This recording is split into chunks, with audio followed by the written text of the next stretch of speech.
Hello, my friends. We're back. I did it.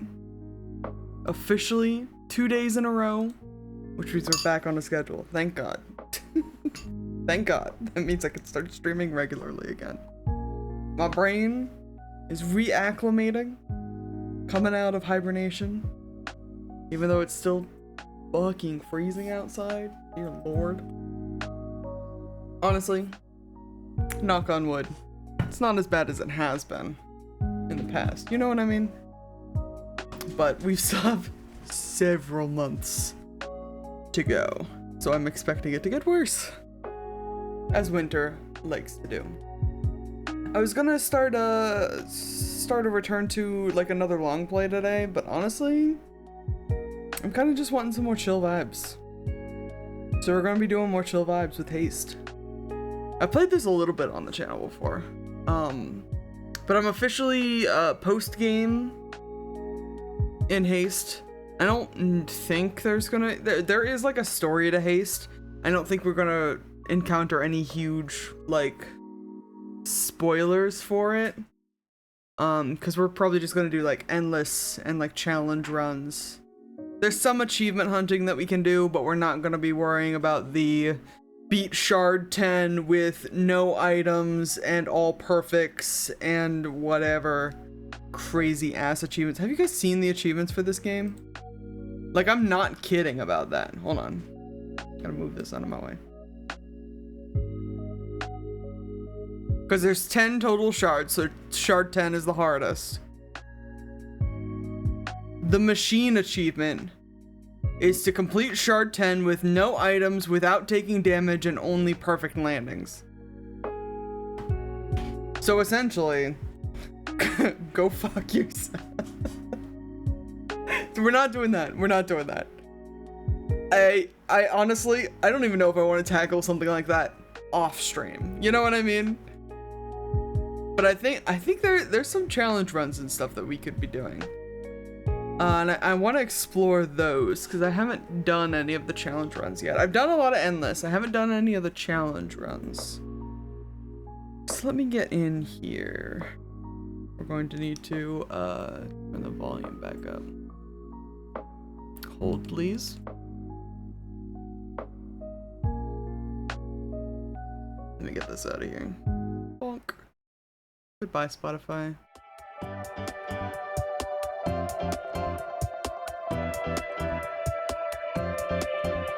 And we got a little boop, game capture. Beautiful. I still didn't put, I said I was gonna put the effects on the Elgato capture, and I haven't yet, which is fine, because this is not the Elgato capture, this is on PC. But how much you want to bet I'm going to still forget before we stream Animal Crossing on Thursday? I think that's a pretty safe bet. Also, why is that lagging?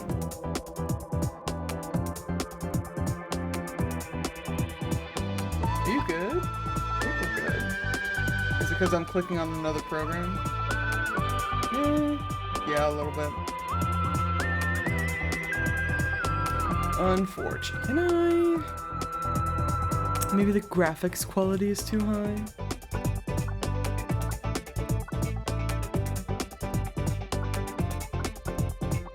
Let's do medium. Maybe medium will help. But we continue. I gotta remember how to access the challenge shit. I don't know, because there's like a physical overworld that we get to run around in, and I don't know if it's in the physical overworld or if it's in like a menu or something.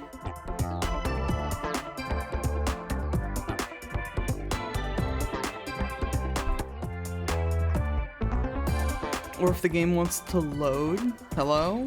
Thank you.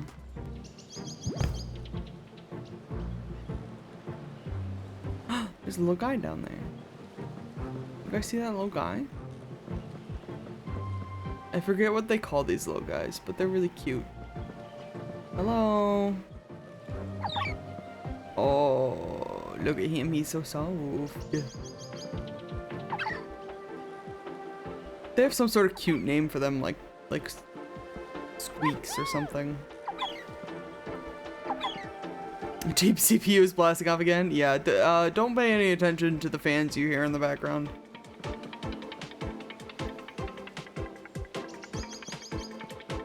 Haven't dropped any frames yet, so I'm gonna keep my fingers crossed that that's not going to be a problem this time. That's my items. Let's head over. It might be in the like home base. Head this way. And if it's not in the home base area, it's probably in the endless area.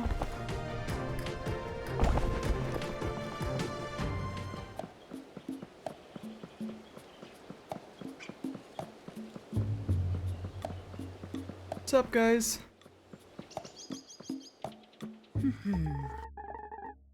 Seems ridiculous now that I was upset with you. Nyada, yes it was. Oh, don't push your luck, little one. You might be fast and powerful, but I'll chase you down if I have to. Good, we put it behind us. I am glad. Aww. They're cute.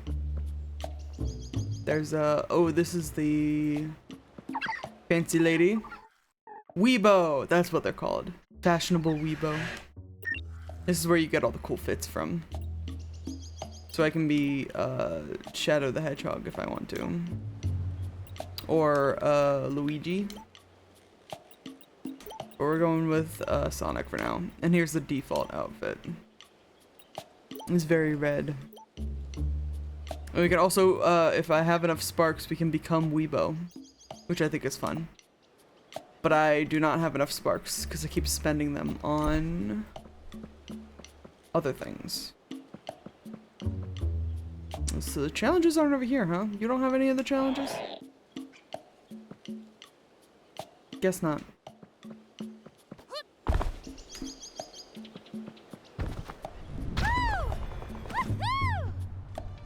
Like I said, it's probably over here then.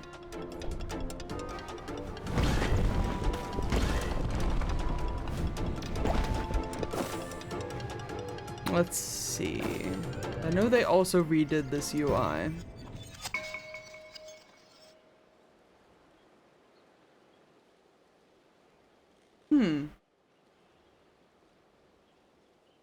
It's not what I'm looking for. Am I crazy? I'm Googling it. Paste challenge. Run.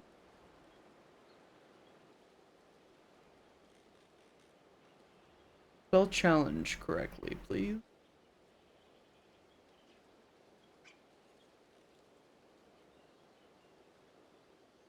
I guess we can look at the 100% achievements guide, sure.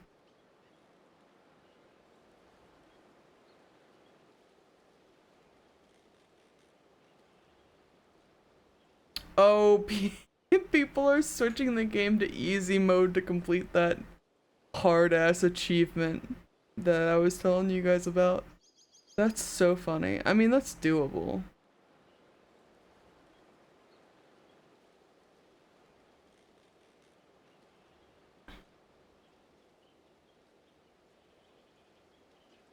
Oh, challenge runs are in, like, the actual shards?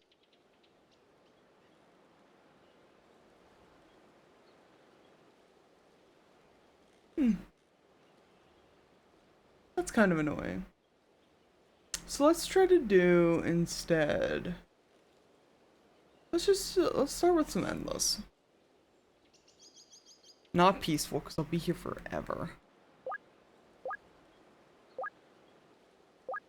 Let's go medium. Because it's been a minute since I played this game. Honestly.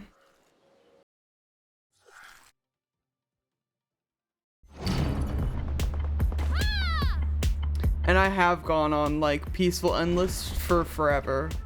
It's one of my favorite, like, casual...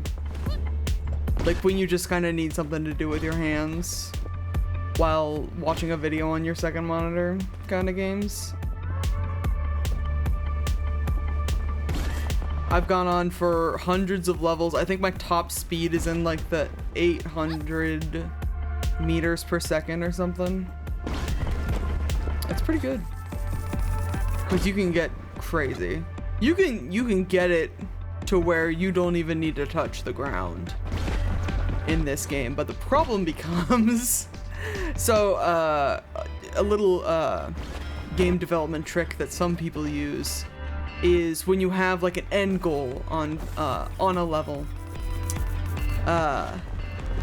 you have to mark the area for the end goal. So depending on, you can adjust the hitbox, right? So you can either make it like, if you imagine like a Sonic the Hedgehog end goal ring, like in the 3D Sonic Adventure games, that is that the hitbox on that is very generally the ring shape, maybe a little generously like spherical, but generally the ring shape. Whereas in like a yeah, let's do this one. Whereas in like a 2D Sonic game, like the old like Sonic 1, 2, and 3 sort of situations where you just have like a flag at the end, you just have to kind of hit a vertical line on the screen, you know what I mean, to be like complete with the level. So you can either make the hitbox like huge so you can like fly over the technical ending without actually hitting it, or you can have it so that you actually have to like touch the flag. You know what I mean? Haste makes it so that you actually have to, at the end of the levels is a portal, and you have to actually get in the portal to end the game, which makes it so that if you are going like, oh, let's say 800 kilometers a fucking second, and just flying so fast you don't even have to touch the ground, there is a high likelihood, near guarantee, that you are going to just fly over the end goal and perish into the void below. Which, yes, does become a problem if you're playing the game for too long, like I tend to. I don't think that's going to become a problem on like this sort of run, because with the scaling difficulty, we won't be, yeah, I will have taken enough damage long before we hit 800 meters per second or whatever. I'm trying to remember that actual number, and now I'm not able to remember that actual number. It's gonna bother me. Hold on. Whoop. I remember I took a screenshot of it.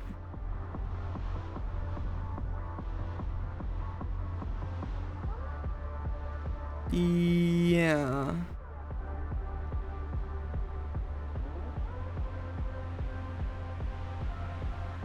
$289 fragments completed. Highest speed reached 709 meters per second. Which is fast. I haven't done the math in terms of like what that actually means, especially because it's like, you know, I'm a dirty American. We don't tend to use like meters per second in like common parlance, so I don't really have like an idea of how fast that actually is. But I'm sure that's pretty fast. It's pretty damn fast in this game.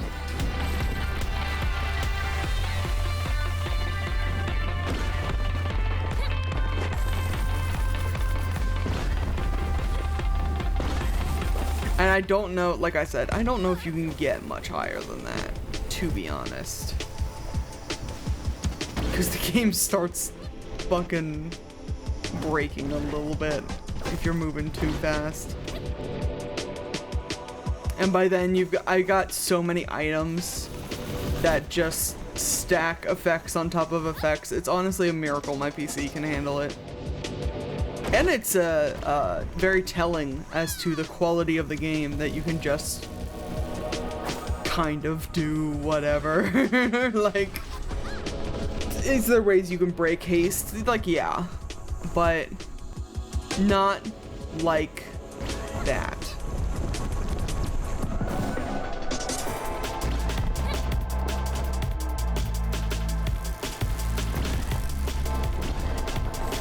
Let's see, what else? There is a couple of achievements, like there's those Shard 10 achievements, obviously, which I'm like not super worried about. But then there's like, just complete any shard without taking damage, complete any shard without buying items, and complete any shard without, like only perfect landings. Which I feel like that might be doable. We might be able to hit up like shard 1 as the easiest shard to try to farm some of those. I know the achievement guide is like turn on easy mode to get the machine without, you know, wanting to break your face in, but I don't know. I know why it's recommended. I beat Shard 10, but man, was it a mess. It's the final series of challenges for a reason. But I'm a masochist, so yeah. I don't know, I feel like if the objective is to complete the challenge, as opposed to the objective being like for the sake of having all of the achievements, you know what I mean? I feel like I could give it a couple of attempts. Because some people like to get all of the achievements, to have all of the achievements, to say that they've, you know, completed all of the game. But some people like to do all of the achievements, and specifically achievements like that, because they like just like having the challenge.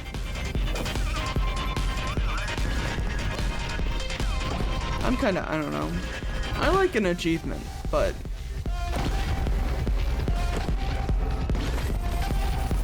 maybe give it a couple of tries before you completely give up on it, you know?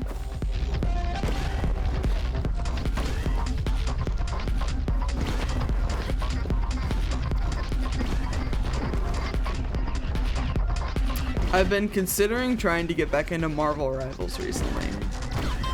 And this is related because I was just watching a short about it before stream started.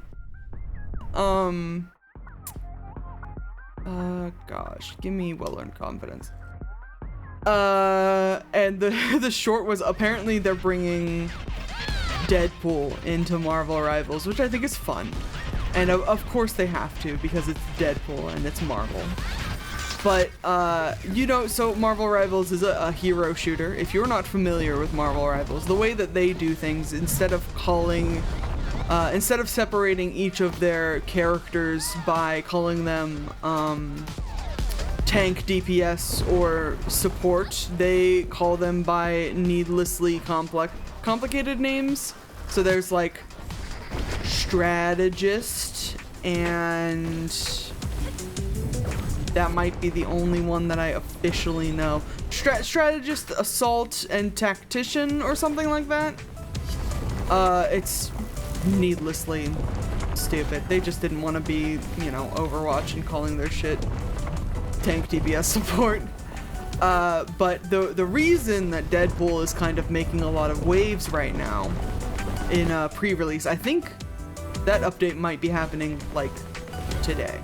It's happening soon. Or it has very recently happened. The reason Deadpool is making so many waves, other than the fact that it's Deadpool, is that reportedly he's all 3 playable classes. No, I don't know how that works. I don't know if my brain, when I heard that Deadpool's all 3 playable classes, I wanted to assume that he's available in all 3 of the like little sections that you can put the characters in. So you could play as like support Deadpool or DPS Deadpool or tank Deadpool. Which would, I think, make the most sense. But some of the things that I'm reading assume that he is all three at the same time. Just like if you pick Deadpool, you can be all of them, which seems more broken.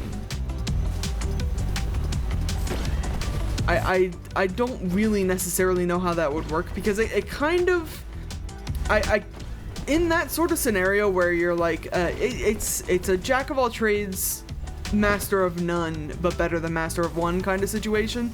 But in that sense, like, I don't know if it would be better than the sum of its parts. You know what I mean? Like, I don't know if, I know it's a fun gimmick, but I don't know if making him all three type classes is going to make him better at the game, or if it's just a joke character and I don't need to like worry about it. The way my sibling was talking about it was my sibling who plays Marvel Rivals a lot more than I do. The way they were talking about it made me want to assume that it's potentially, there's some game breaking potential in there. But like I said, I haven't even seen like his loadout or like skill set or anything, so who's to say?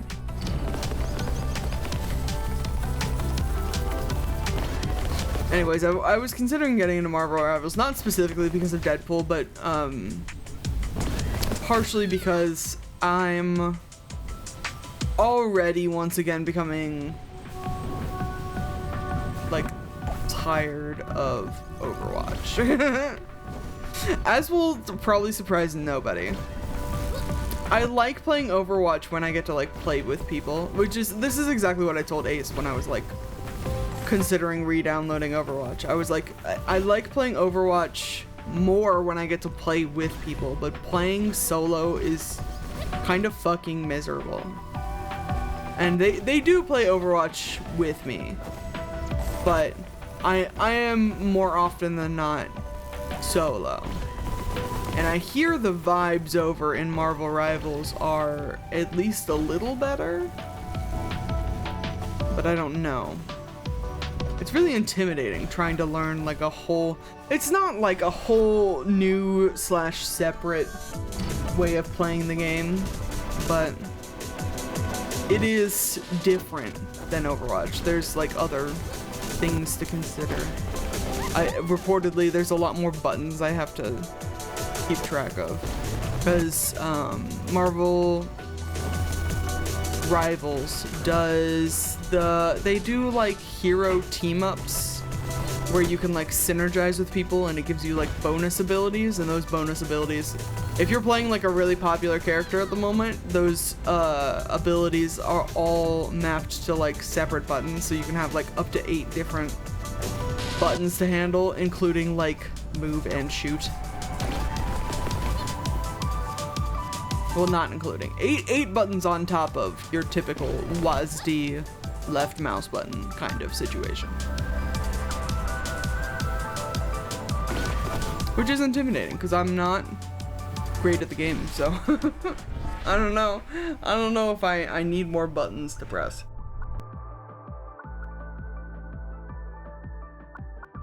Timeline shifter? Wild. Give me emergency shoes.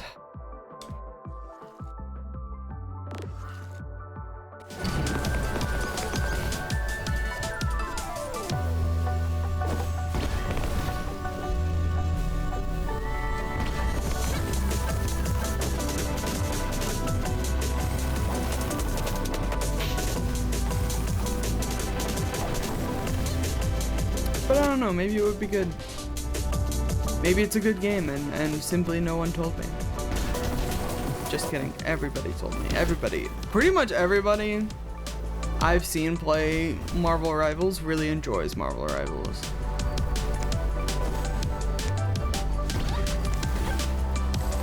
I'm sure there are complaints, but it's not a mostly negative reviews like with Overwatch situation. Oh gosh, I did not have my wings.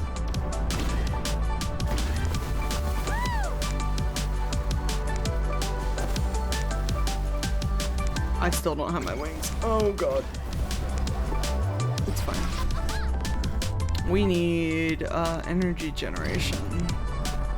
That's really gonna make or break this run, because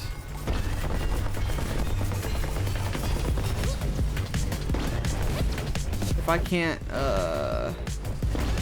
if I'm going too fast and can't sufficiently jump over obstacles, then we're gonna have a problem.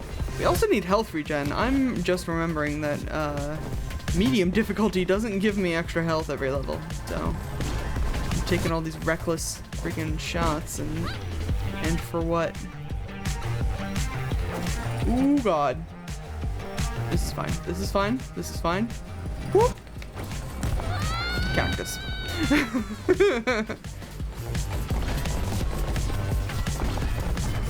Excellent. Show me the file. Here you go. Thank you, Gene.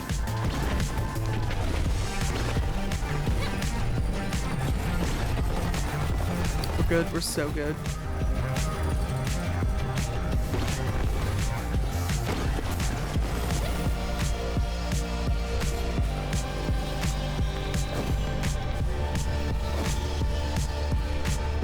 Come on. Ooh, gosh. I hate those fucking... I hate pretty much all the lava obstacles in this game. It's always... The lava does so damage. So much damage. The lava does so damage. I just realized the words that came out of my mouth. Lava does so much damage, and for what? So I try to just like dodge them completely, but sometimes you gotta go through the fire and or the flames.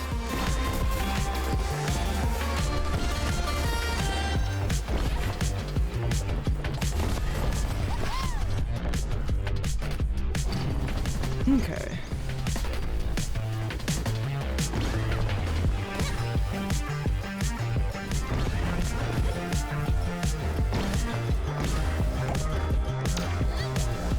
I don't know, maybe that should be part of like a, I don't want to call it a New Year's resolution because that feels like jinxing it preemptively. But I have historically been, a largely introverted person who does not do a whole lot of like online heavy games like the hero shooters and like MMOs and stuff. I'll do MMOs, but I don't like socialize in an MMO. For me it's just an ORPG for the most part. I kind of feel like I should attempt to get out of the old comfort zone a little bit. RPG. I watch one of the guys who I watch who does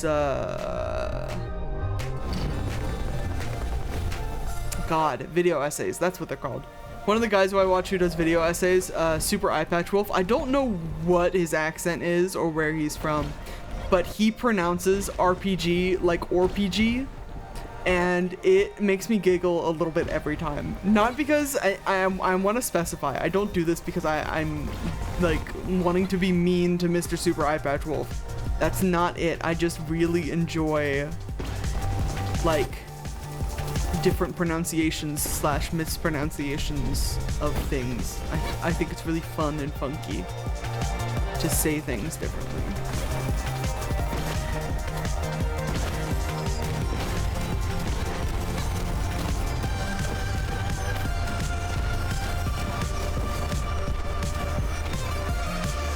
But it's also a very good bit when he's like deep into talking about some absolute nonsense in a video, and then his accent comes through and I'm like, ah yes, back to reality.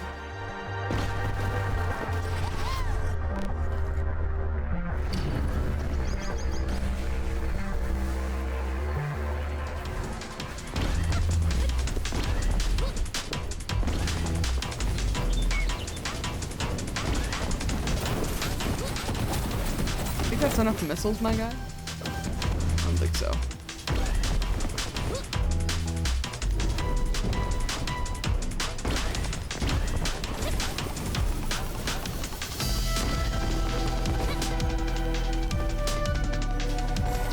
Okay, what are we on? We're on level 14.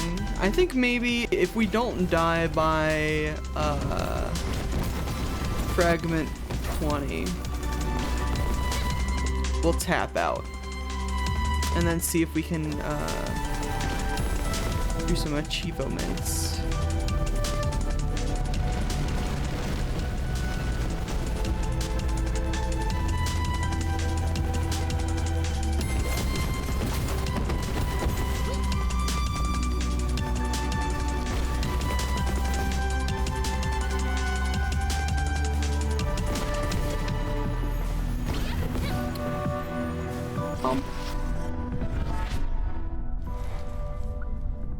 We've already got that one. Big spark magnet is pretty good. I know I just said I needed health regen, but we might also be dipping out of this soon, so we're good.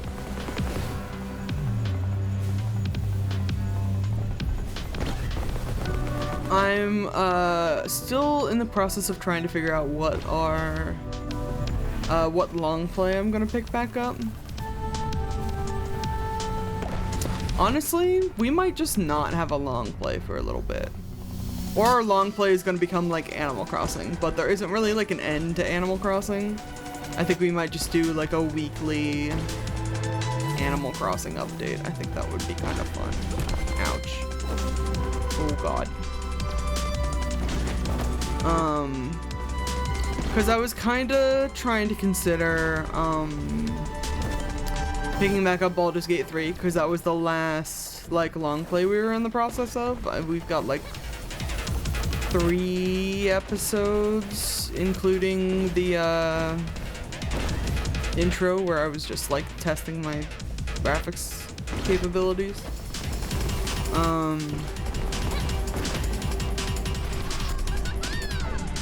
But, I'll be honest, that one doesn't spark joy at the moment, so I think we might put that one on hold. I was trying to figure out if I want to do, like a Switch 2 long play. I've already beaten Legend ZA, so there isn't really a way to do that. I was considering something like a Breath of the Wild Tears of the Kingdom, but I've, long since decided that I want my next playthroughs of Breath of the Wild Tears of the Kingdom to be 100% completion runs, which is not something that I can do on Twitch, but I do think it would get tremendously boring watching me look for, what's the total, 1900 Korok seeds or whatever it is.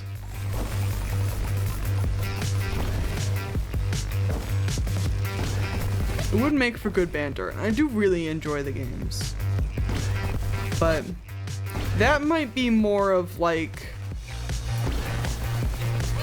you might get tidbits of that. I'll be like, hey, we're gonna go take a bunch of pictures in Breath of the Wild today of different like wildlife and shit, because I need to do it for my run. And then it'll just be that. I don't think I want to commit to a story-centric run of Breath of the Wild Tears of the Kingdom while I am doing this 100% thing, because that would be, we'd be here for so long. I'm already gonna be there for so long. I don't know. If you guys want to be put through that, I'm happy to put you through that, because it's gonna get done either way. But I don't feel like, god damn it, I don't feel like this is something that people might want from me. I don't feel like that's my reputation as a gamer, you know?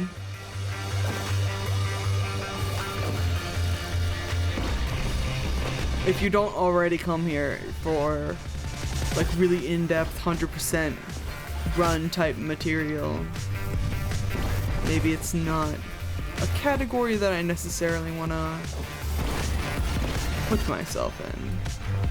So what's the other option? My other thought was potentially like a different Switch game that I have. Like I've got the Paper Mario and the Thousand Year Door remake, which is a game that I really enjoy, but I haven't really cracked into since I got it. So that was under consideration.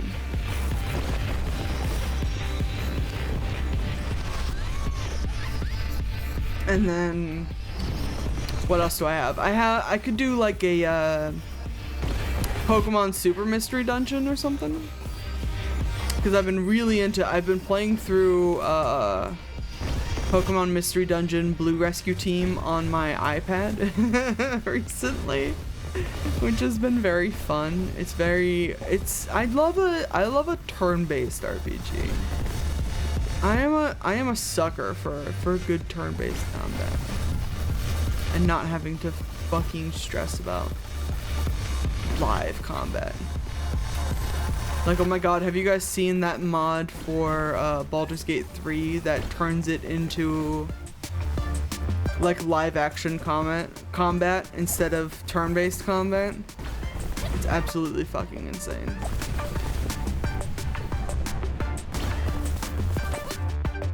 I could also potentially do like a Pokemon ROM hack or something. Those have been very popular recently. I keep seeing them like come and go into the public consciousness, you know, through social media. And I don't think I've ever really done a Pokemon ROM hack. I've done Infinite Fusion a little bit, but nothing like most of the ones that I was looking at. Like the Pokemon Lazarus, I think, is one that came out recently. It's been a minute. But it always looks so cool. I'm such a fan of the genre, of the pocket monster genre.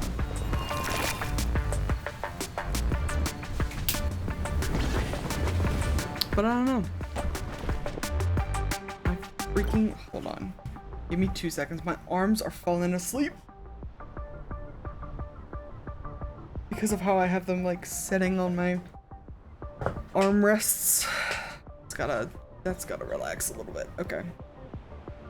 Reposition. Don't worry about this. Bumping the mic. Pardon that. Pardon my dust. And we continue.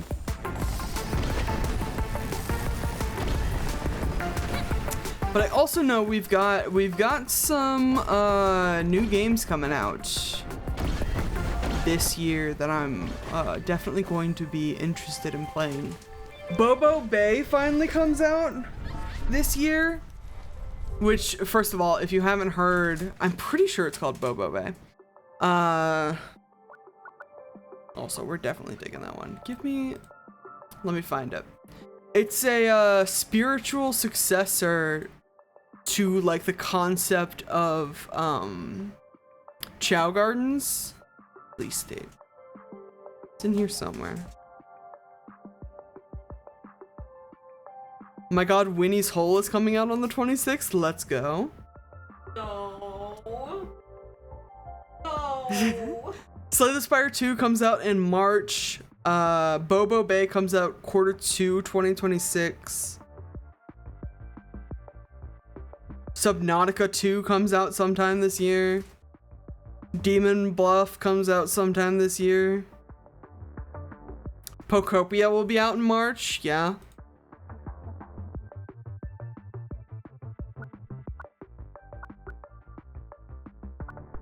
There's a lot of upcoming options that I think could be good. So maybe we just need like a little tidbit of a game to tide me over through March.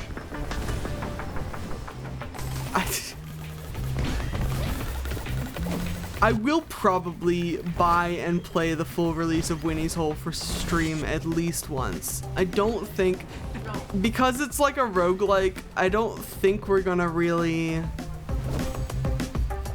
play it a whole lot.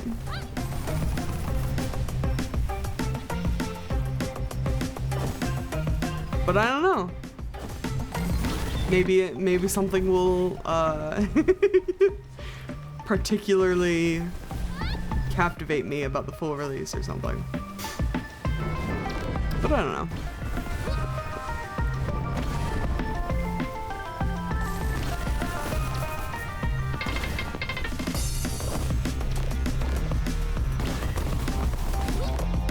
I like having, and I understand, ouch,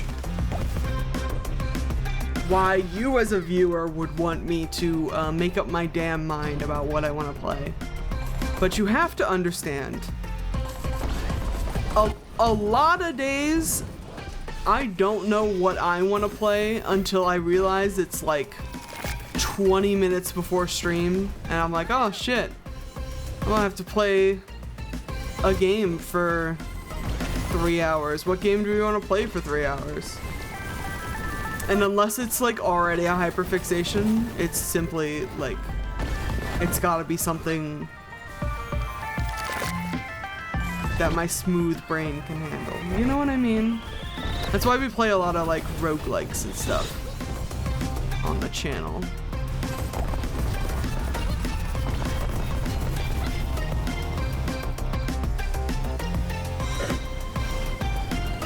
Because my brain desires smoothness. Ow.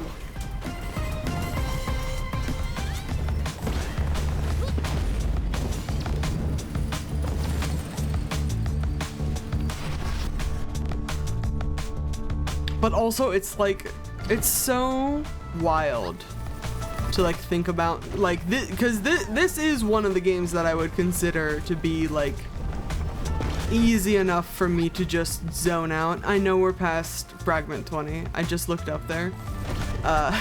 Speaking of zoning out, this sort of game is so easy for me to just zone out on and kind of talk over. But I know for some people this would be like nightmarish to try to navigate. Specifically, I was talking to my dad over Christmas because we were home, and he is a guy who cannot do like platforming games, and he's like, I've never been good at them, I've never really enjoyed them, they're just not my thing, and I completely respect that. But like the thought of like him trying to navigate a game like this does make me giggle a little bit. I don't think you would enjoy it very much. Ow.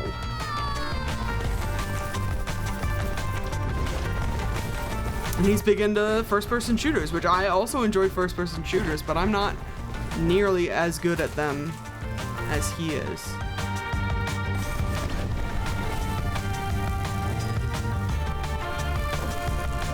It's just fun to think of.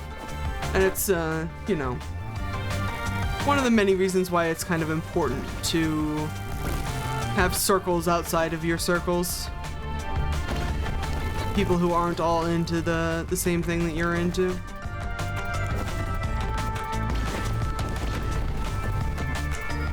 You need to get different viewpoints and stuff.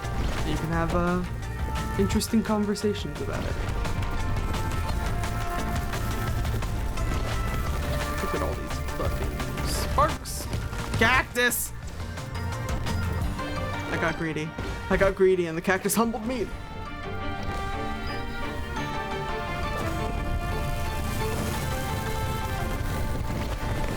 Talking to strangers? Look. Like, yes, I know it's scary. I'm not the type of person to talk to strangers either, but I'm more like, you know, friends of friends. Where you kind of have a, it's not a complete stranger, and they're vetted by at least one person who you know and relatively trust, And maybe your friend of a friend is really into like visual novels and you never played a visual novel before, but they're like, hey, maybe you could try this visual novel that I really enjoy, and maybe you'll find something that you like. Maybe you can bond over a shared love of visual novels.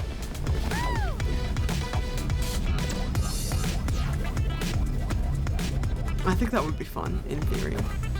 I know talking to strangers on the internet in general sucks, which is why I think it's kind of important to have friends of friends.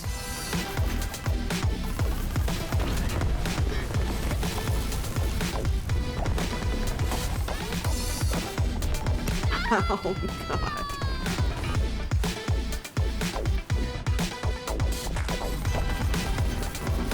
At this point, do we just wait for all my lives to run out? Because I don't think we're gonna be long for this world. Ouch. I've also really considered doing like a sub goal. You know how a lot of real streamers, TM, do like, if I get 20 subs this month, I'll play this game that you guys want me to play. But I simply don't have enough like consistent viewers, I don't think, to like do something like that. And also consistent enough to like know what people would want me to play. Other than pretty much anything I've ever said I'm not a fan of on this channel. You know how the internet be. But if you're gonna try to get me to play like a Soulsborne game, it's gonna cost you more money than you'd like, I'm sure. And we'll both be miserable because you know I'm not gonna do it well.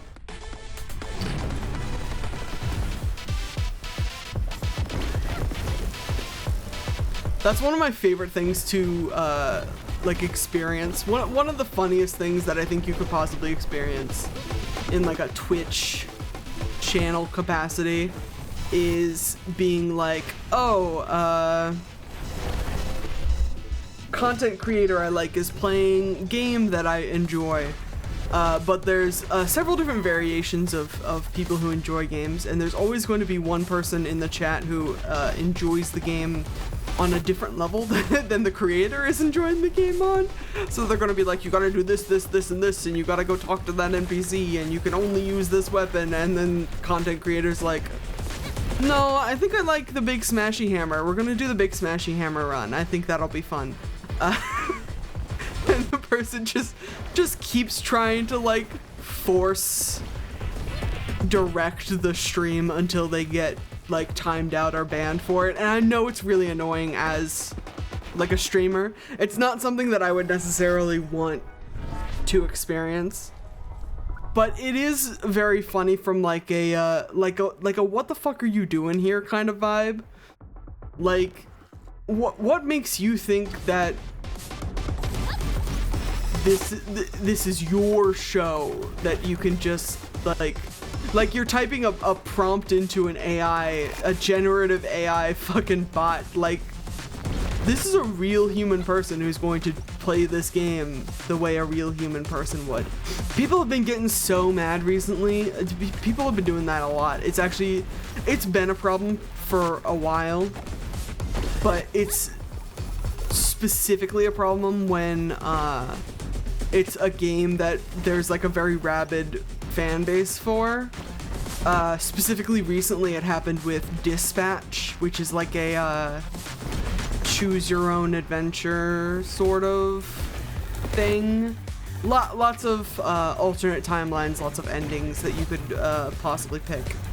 And apparently people were being so shitty in chats of people who were playing this game that like streamers started warning other streamers to like maybe not stream that one. Maybe play that on your downtime. And that sucks. But it's also like, what do you guys like? If you want to control how the game is being played, play it your fucking self. Like, that shit simply does not stand for me. I I don't care about how optimized you want it to be. I don't care about what you like, what ending you want the streamer to see. Like, they're going to play it the way that they want to play it, and I think that's the way that it should be. If you don't like the way that the person is playing the game, simply stop watching. It's a free internet.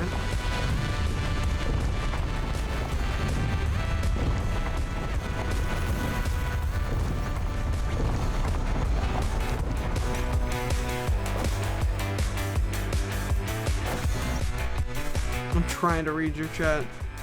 Oh yes, it's funny if it's someone who's just scrolling the game tag and not even a regular chatter.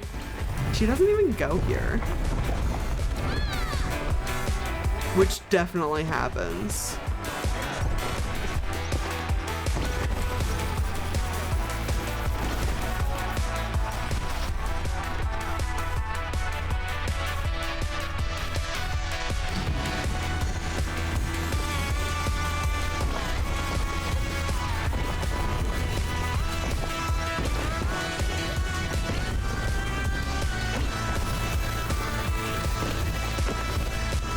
But I also kind of feel like, I don't know, there's people who will do that no matter what game you play. I've been on the internet to know, I've been on the internet long enough to know what kind of absolute weirdos like to bully other weirdos. Jesus Christ. But sometimes you gotta just like not engage with it, you know? When I fucking get hit. It's fine.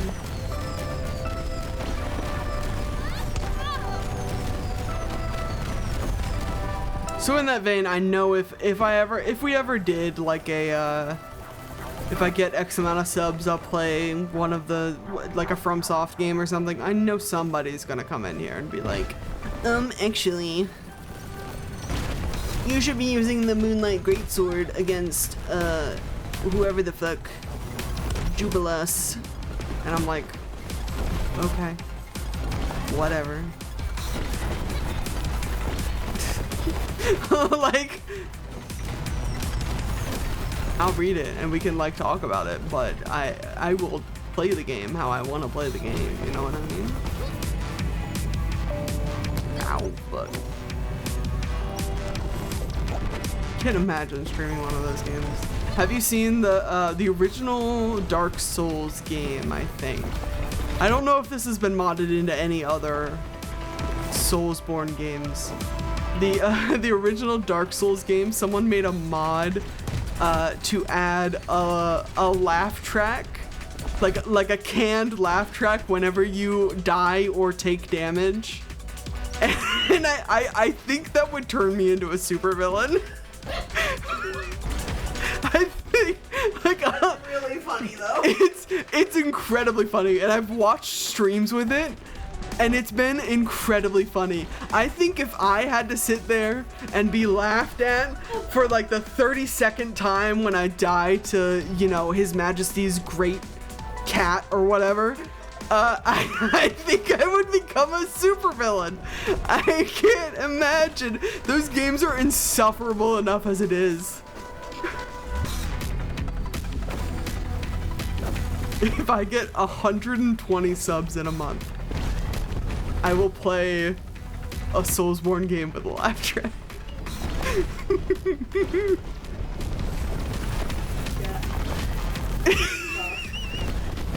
You better not do it. I would. Go ahead.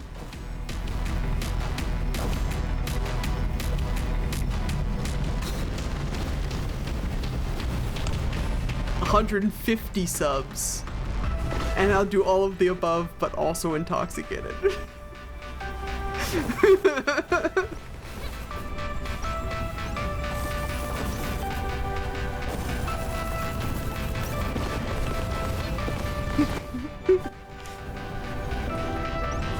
I just read your comment. How about you use the Moonlight Jubileus sword against my dick? Excellent point. What are we on? 29? Okay.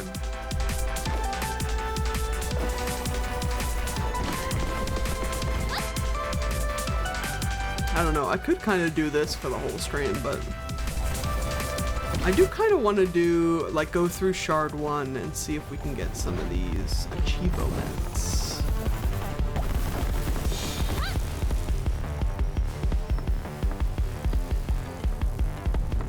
So maybe at 30. So after this one? After this one. Step back. And then if it becomes a huge pain in the ass, we'll go back to doing endless runs again. Oh, fuck. I not only didn't press the button fast enough, but I also don't think I had any energy. Because I am a fool.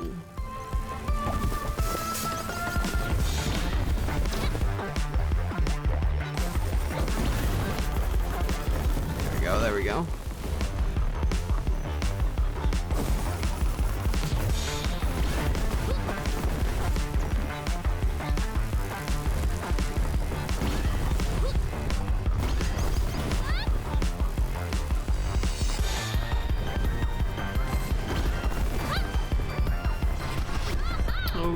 Okay. Sure. High risk investment. It's not gonna matter because I'm hopping out.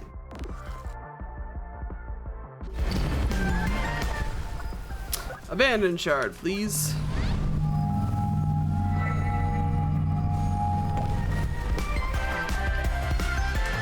Continue. Beautiful. Well, let me refresh myself on what kind of nonsense we need here.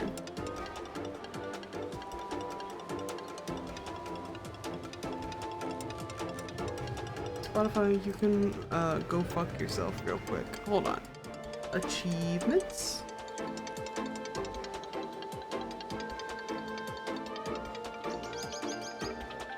So we've got complete a shard with only perfect landings, complete a shard without taking damage, complete a shard with only S ranks, complete a shard without spending any sparks. Okay. And then like manifest all items we can also do.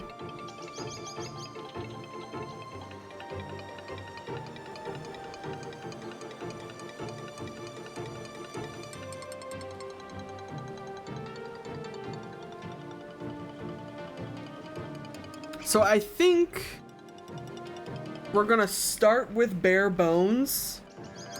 Complete a shard without spending any sparks. The easiest to hardest on this one, I think, is probably going to be without spending any sparks, without taking damage, only perfect landings, and then only S ranks. S ranks is kind of nebulous because you got to be pretty good for an S rank, but you don't have to be like perfect. So give me... No. I don't have like an overworld map for where this shit is anymore. I think...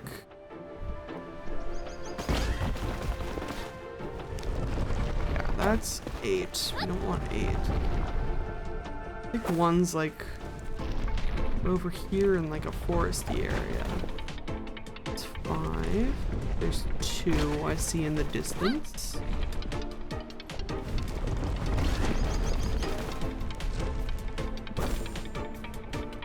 Yeah, there's one. Okay, so we're gonna start by going through without any items. So we can't...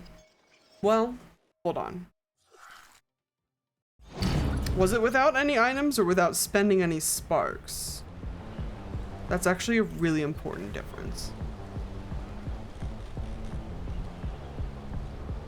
Without spending any sparks. Okay. So we can have items. We can do like the challenge fragments and stuff. We just can't go to any of the stores, which is more doable. My brain wants me to try all of these, like completing all of them all at once, but I think that would be fucking miserable. So we're gonna do them one at a time. slow and or steady.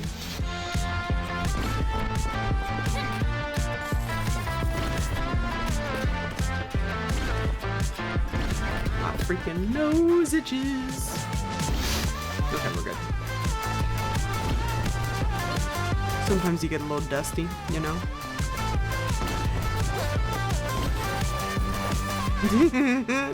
You have never been dusty once in your life.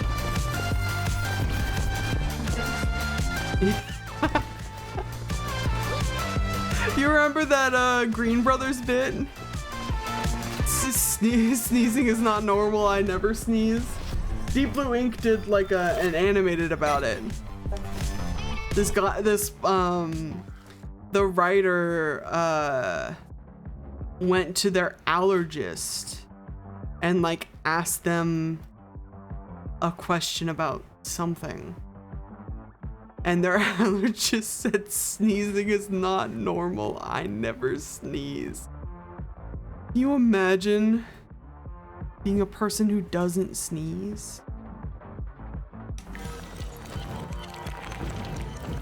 We'll just go through this way. We're gonna end up in a couple of shops, but I have to remember not to buy anything.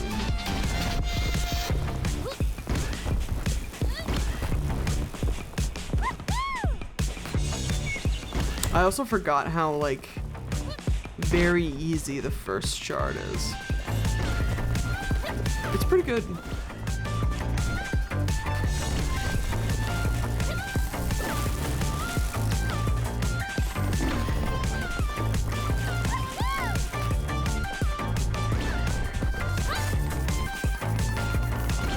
And I was gonna say, honestly, the real problem with this run is probably going to be fighting the agency machine at the end, like the boss monster, but I don't know. I think it's not that bad.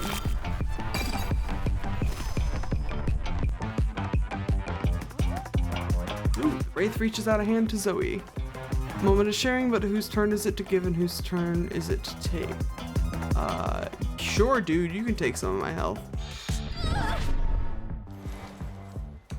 You receive minus 50% health. Not even as an item. Good thing we're healing. Oh, sup, Captain. Yo. You think that there has been an echo of you in a previous universe? Oh, I'm certain. Certain. What would the universe be what would a universe be without the captain? He would surely have been handsome and talented. But I could also be confident he wasn't quite as handsome and talented as me. You can be confident of that? Well, his universe came to an end, didn't it? Not on my watch. No, of course not. Big, like, Mettaton vibes from this man.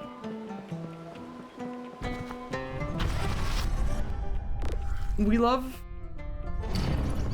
sassy, confident. He's got such a good face too. I like all of the characters in this game, honestly. And the story is very good. So if you have any interest in assisting the developer, highly recommend it. This is Landfall Games, right? Yeah, it's Landfall. Who've done a lot of other games in the past, but this is their most recent entry. They've done Cluster Truck and Totally Accurate Battle Simulator and a couple of other like little games that I did not play.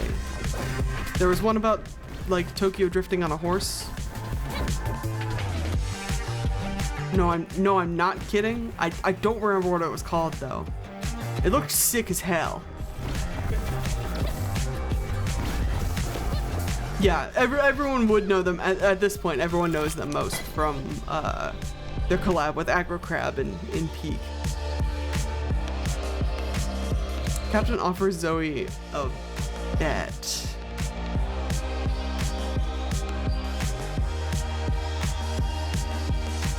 Huh. If I bet on him, I have a 25% chance to gain 400 sparks. A 75% chance to lose 100 sparks. But if I bet against him, it's a 50-50 shot to gain or lose 200. Let's go gambling! No, I lost 100 sparks. That's okay, I'm not allowed to spend them anyways. God, guys, I was fucking Animal Crossing villager hunting today, and I spent 4 fucking Nook Miles tickets of my hard-earned Nook Miles and got pretty much nothing to fucking show for it. I was so sad. I've decided I'm raiding my girlfriend's stash of amiibo cards for some better villagers. Not for like everybody, but for at least a couple of the stragglers. Depending on how long I want to entertain the thought of the fucking amiibo cards. Because honestly, Animal Crossing, Nintendo has made it a pain in the ass to use their stupid amiibo cards. You have to, and this is only mostly a pain in the ass if you're not time traveling, but I'm not. So let me explain to you how this is going to go. To get a villager to move into your town, we're not buying anything. To get a villager to move into your town, you have to invite them using their amiibo card 3 times, once per day for essentially once per day for 3 days, right? When they get here, they'll ask you to make something for them. The one that I had in there today asked me to make a double bed, which cost me 30 wood, which is not a lot, but it's not nothing. And then they're like, okay, we'll see you next time. And then you have to invite them back and make them another thing, and invite them back and make them another thing. And only at the end of that 3rd day, after you've made them the 3rd thing, are they like, hey, this is pretty sweet. I could live here. And it's like, I sure fucking hope you would, dude. So the thought of doing that for several villagers, if you wanted an Animal Crossing village full of amiibo card characters, you would have to do that every day for a month. Because you can have up to 10 villagers. So that's every day for a month that you have to entertain all these crafting nonsense. Ugh. I'm not super looking forward to it, but my girlfriend's got some great cards, so we'll make it work. Plus 100% spark pickup range, but on spark pickup, 1% chance to lose 10 health. We don't even need the pickup range because we're not allowed to spend sparks, so I'm gonna pass on that. I would take that though. I would take that bet. I would do that gamble on a normal run.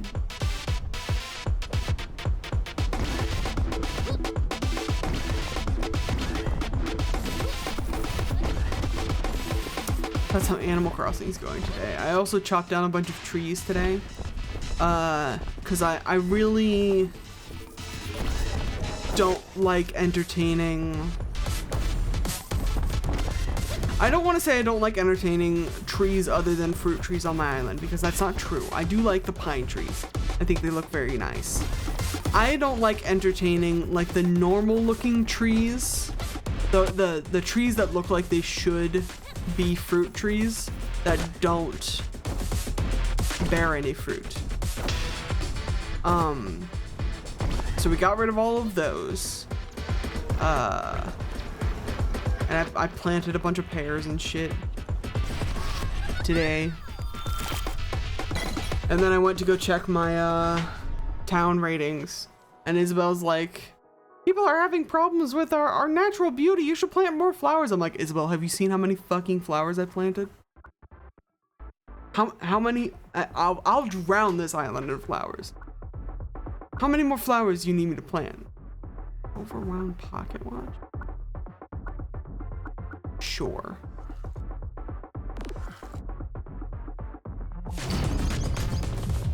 I think that's literally the only item I have so far, which is fine.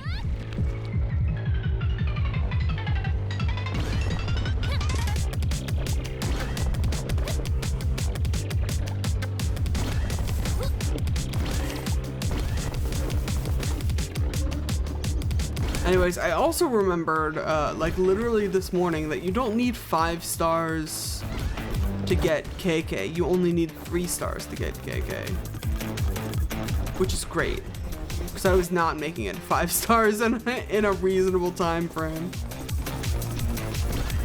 So there is still a chance we might be ready for the update on Thursday.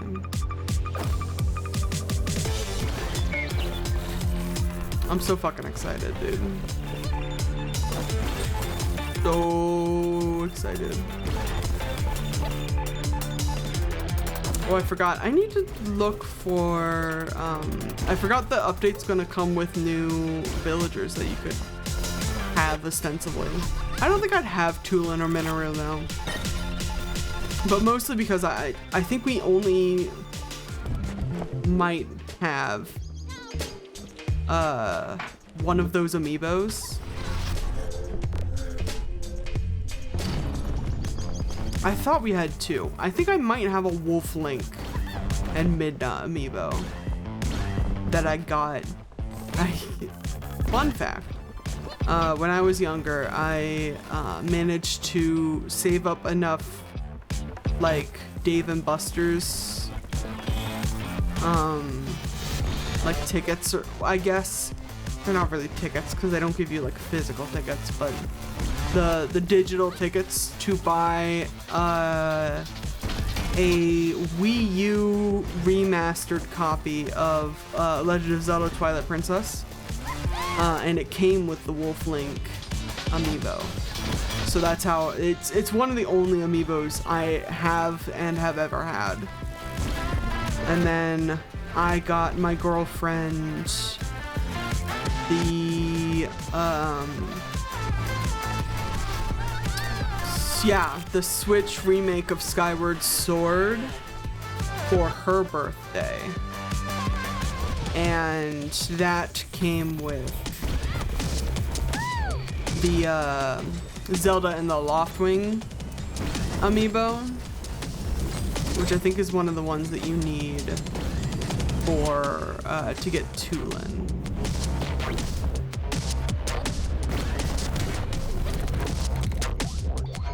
So ostensibly, we have what we need in this house to get the new characters, but I honestly, I don't know. Would I take them? Maybe. But would I take them over, like, Cherry and Sterling? Probably not.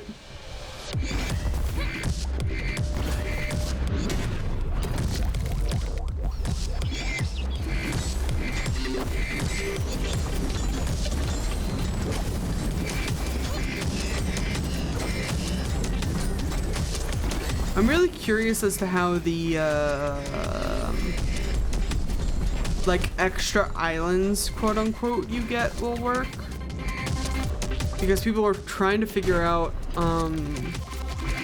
if you can invite other villagers to those islands, or if you're just stuck with like your core 10, or if it's like villagers you've had before in addition to the 10 can go to the islands. I'm not 100% sure.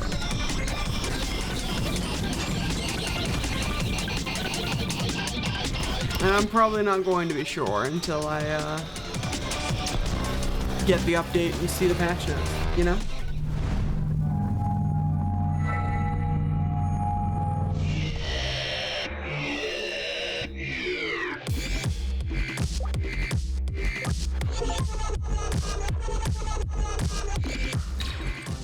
Alright, bare bones, complete a shard without spending any sparks. Wonderful. So what's our next one? I can't just do this, okay.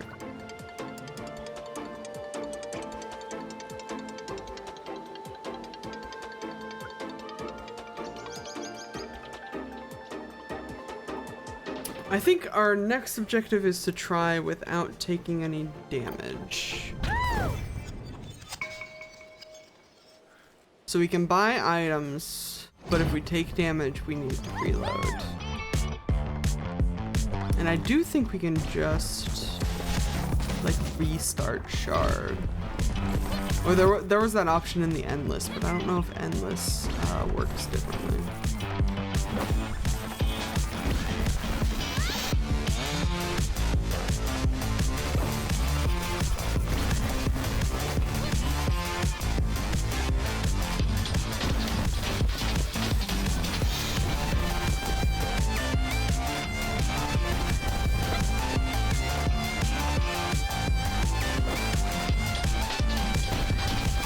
Let's see.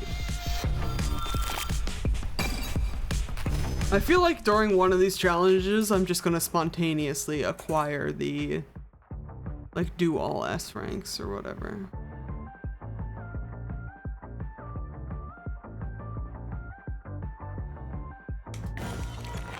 Not taking damage on the agency machine is gonna suck. We've gotta really, like, get some good items.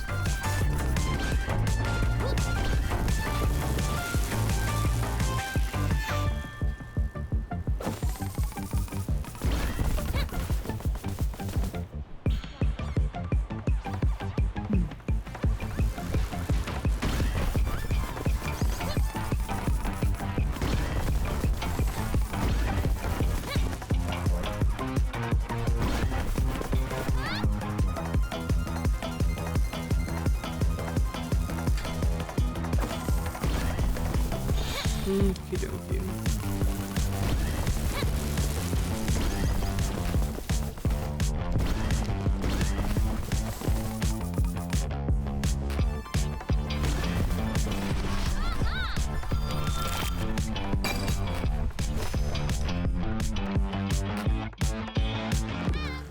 I zoned out for a second. Oh, hey!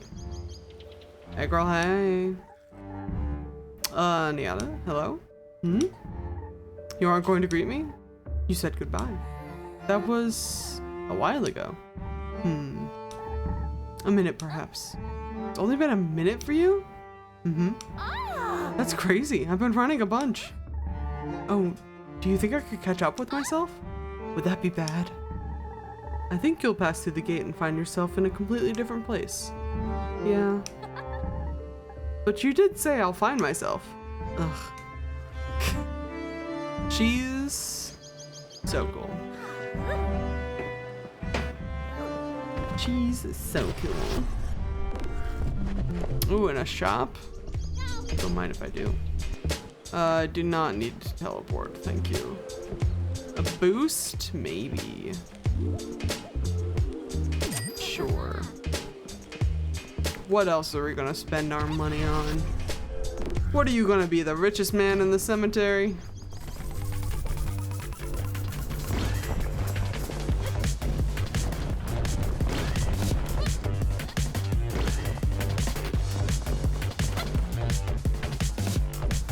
I'm just so excited for a lot of things this year, but mostly Slay the Spire 2, TBH.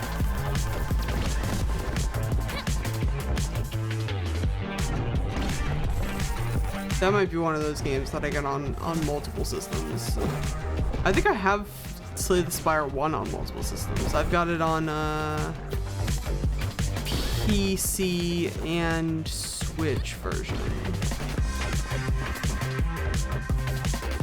Which isn't the most I've ever had. I bought the original Undertale on PC, PlayStation, and Switch. That's how big into that game I was. And I have no regrets. Other than dog gambling in the PlayStation version.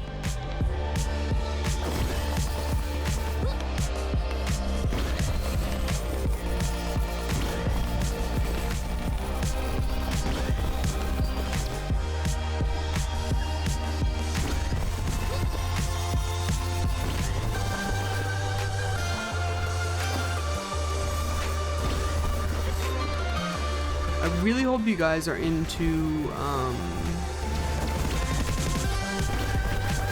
like tabletop RPGs and shit, because I think 5th edition Dungeons and Dragons is probably going to consume most of my work in progress Wednesdays for at least the first quarter of the year. I'm trying so hard to like get back into dungeon mastering in an effort to like similarly kind of get myself out there and stop being. It's sort of a form of exposure therapy, because I as a person am afraid of many things, largely unreasonably. So I'm trying to just kind of be like, what if, what if it works out? And use that as a swift kick to the ass to get some of my projects off the ground. And it's sort of working. It is still only, like the second or third week of January, so. Oh my goodness! Disgrung, what happened? What mama do to you?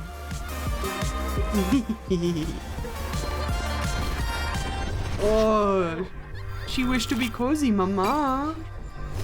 She tried to be. Oh, she falled over. Mikey was trying to. So we have like a little ottoman that we put here in the den, so that she has a place to sit while also being close to us. She also has like a pet bed under one of the desks that she can like lay down in, but if one of us isn't at that desk, then she doesn't want to be there. So we've got an ottoman to help her be more mobile and more, oh my god. Yes, I'm just remembering that I need to not take damage in this run. And this was that was almost catastrophic. These lasers are the worst. Anyways, that's damaged.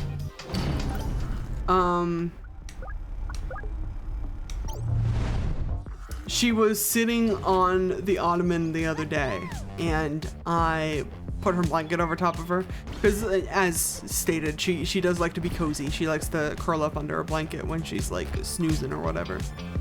And she was in the process of trying to get like the blanket off of her head, and she bumped her chin into like the trash can that was next to her.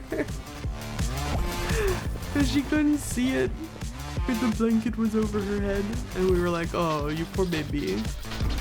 Poor pitiful scrum.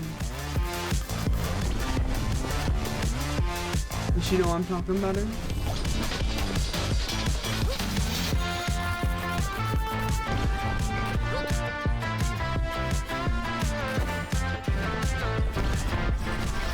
She was fine, but it did make a noise. And I was like, oh. We were both like, oh. Ooh. Yeah, do both of the void fragments, dumbass, on this run that you're not supposed to take damage on. Do both of the void fragments. Certainly there's going to be no problems. Well, at least if I take damage this early, I can just quick restart.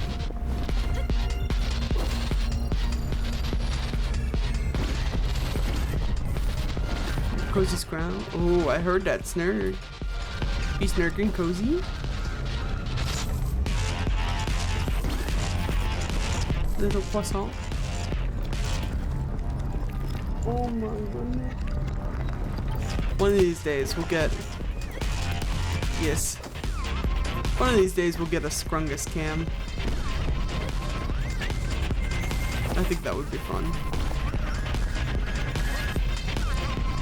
200 sub. No, I'm kidding.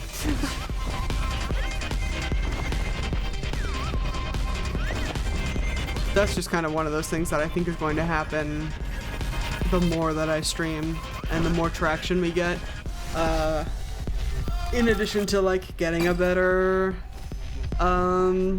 capture card and getting a better PC setup, we will eventually have a Scrungus cam.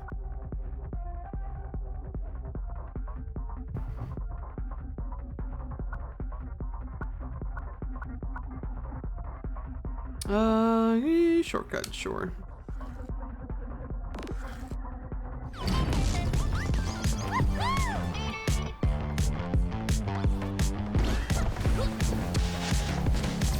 have been feeling the need to redo my PNG tuber recently. But I've kind of been holding off until we get the full release of VetoTube. For those of you who don't know, the program that I use for my PNG tuber, this very simplified little bouncy guy, is VetoTube Mini. And I attempted to use a different program. I was at one point using PNG Tuber Plus ? But that project was pretty much abandoned. And the creator kind of came out as a scumbag, so alas.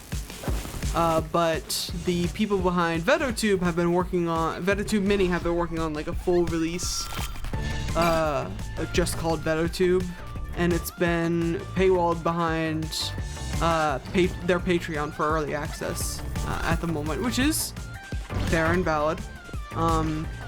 But I do not have the ability to subscribe to a Patreon at the moment, so I haven't pulled the trigger on that yet. I was kind of waiting for it to come out of early access and into like a full release that I could acquire, and I think it's getting there. I read through the patch notes and stuff every once in a while, and they're making good progress on it. I'm really proud of all of them.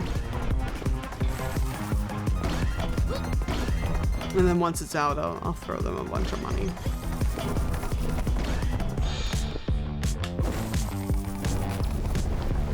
But I'm kind of waiting until I have the new toolkit, you know, to do the upgrade. So we'll see. We'll see when that happens this year. If it happens this year. I guess I'm assuming it's going to be this year.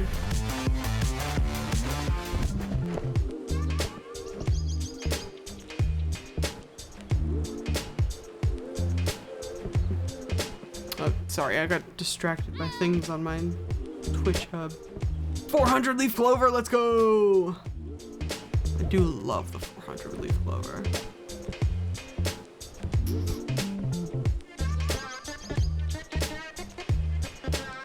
How much we got? Give me that. Reroll me. I've got not enough money. Excellent. I don't even remember. 10% boost. Okay. We don't even have anything that's affected by luck right now, which is fine.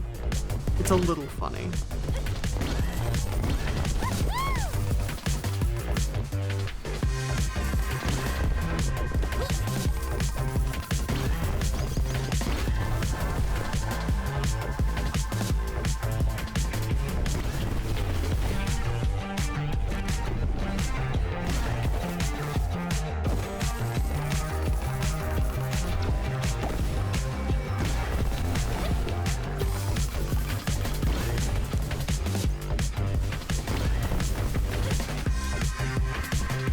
I don't think we've taken any damage yet. I think we're doing pretty okay. We could have better items, but alas. Good grief and alas.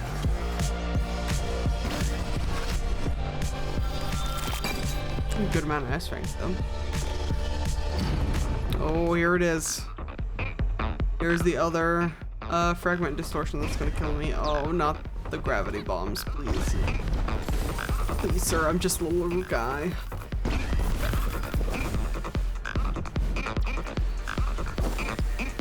If you get into that force field, the bomb will pull you off course, completely stall your momentum, and also explode to do damage to you. So we're going to not fuck with that.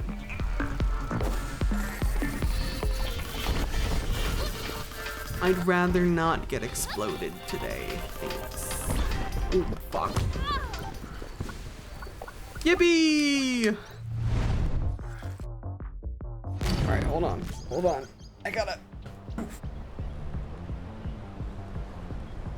like, knee hurts. Give me, like, 2 seconds. I'm gonna stand up. Give me a little stretch break.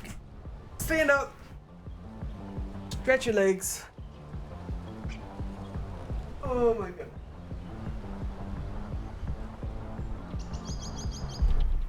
My knees have been particularly bad recently, so prepare for this to be a trend in streams of me having to, like, stop and just stand here for a second.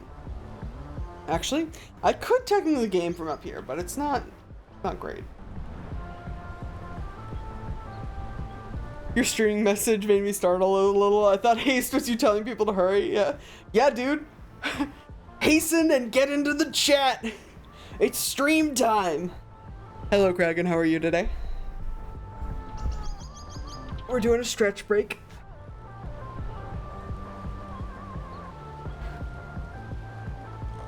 Doing a little achievement hunting. Hasten thine ass to mine stream. You got your hairs cut? Hell yeah. Did you post a picture in the chat? Not in the chat, in the Discord? So we can view your beautiful hairs cut? I forgot to put my headphones back on. This is fine. Swoop.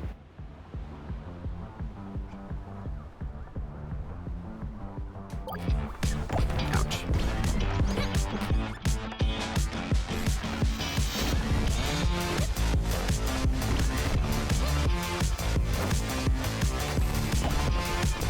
Can't get a good shot.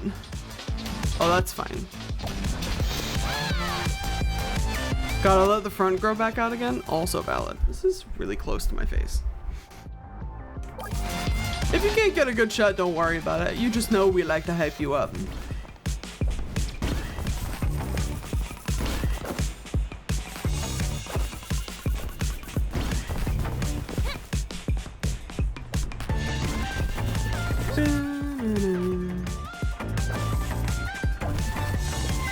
I could post a pic of what it's supposed to look like. Also valid. I stretched out my legs and my hands forgot how to play this game. I don't know what's happening to me. It's fine.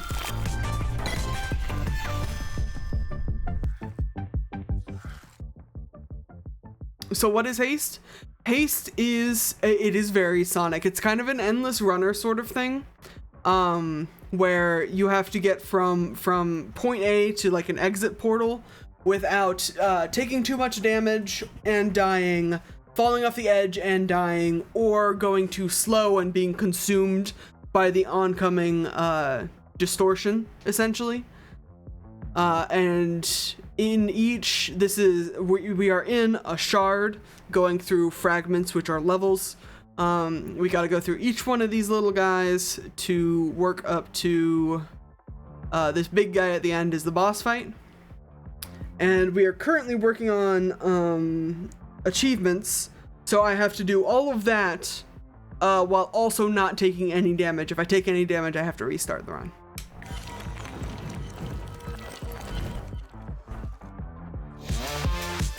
So that's what we're here for. Spread color? Sure. I don't know what we're doing. Ooh. Grayscale. Ooh. I could probably do this.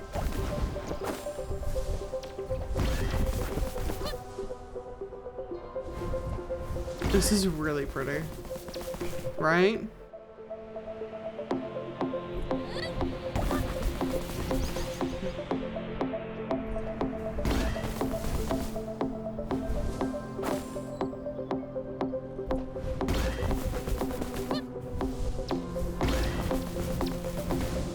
Gotta remember, we gotta still not take any damage even in this challenge, so gotta avoid all of the trees and rocks.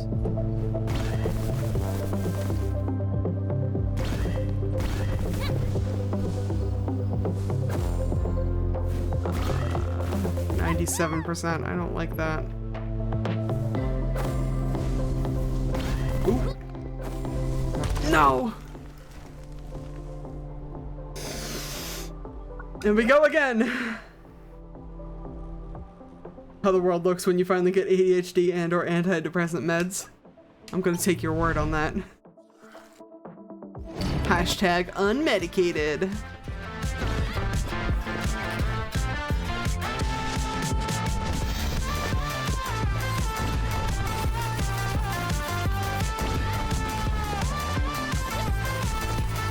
What? I think so. Have they like sent me a new card or anything? No, I'm also notoriously very bad at checking the mail.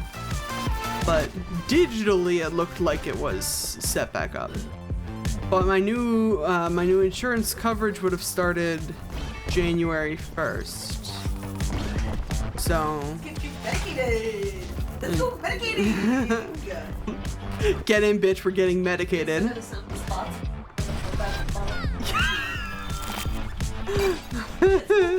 Let's get medicated.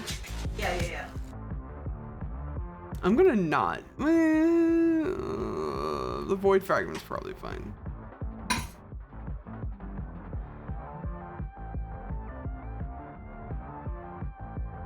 Dun, dun, dun, dun, dun, bum.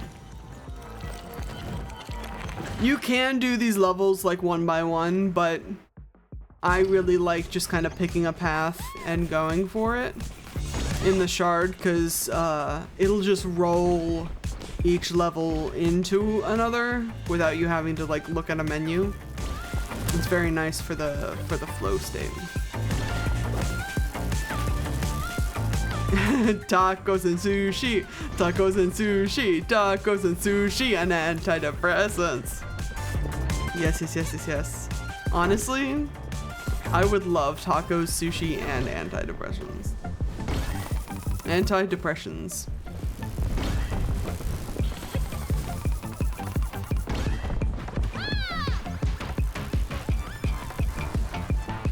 I still think about Tijuana Flats sometimes.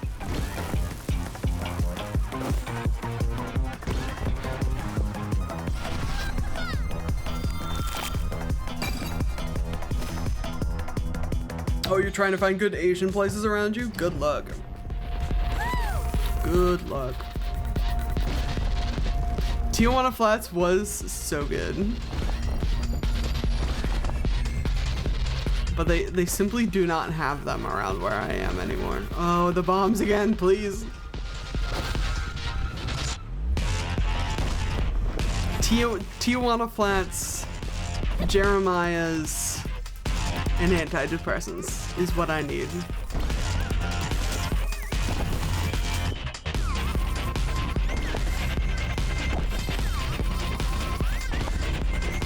Not the rocks again, please.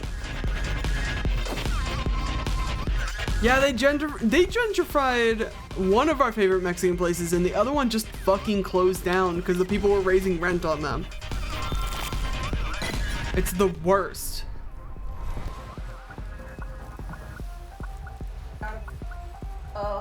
John? Who closed down?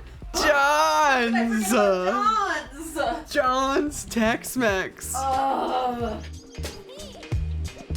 Not to like dox us about it, but like, ugh. Yeah, good luck finding us with knowing it's John's Tex-Mex. Yeah.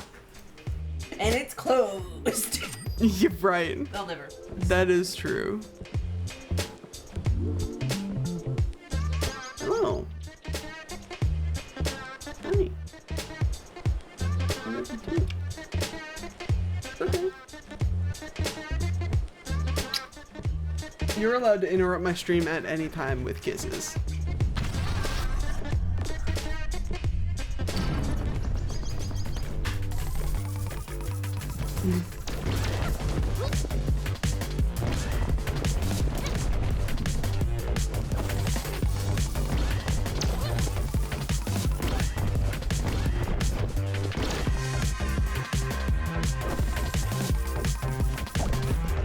Ooh, you found a legit Indian place on Uber Eats last weekend?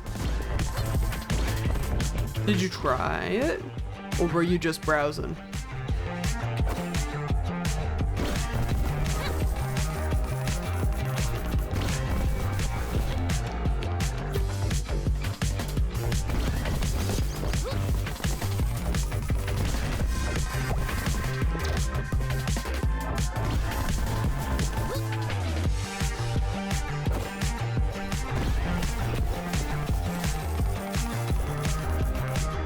When I pulled in, I saw the India Mart in front of me that said chai and samosas, and I told my parents we had to Come for those things because we miss them. Yes. Transcendent.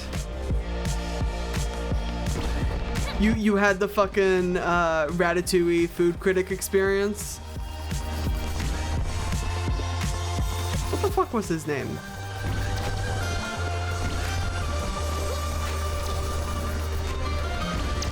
I'm not gonna be able to remember. Yes, the food critic experience, exactly. Yes. Yes, yes, yes. He had some dumb villain name, didn't he? Gosh. I'm not Googling it. I just had to take a second.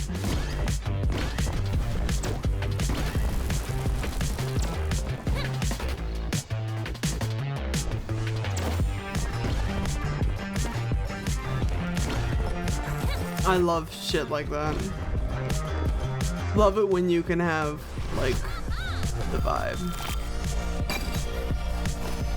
Pick up an order from the Indian place and I sent my parents a text that said it smells like diamond pizza in here. Hell yeah.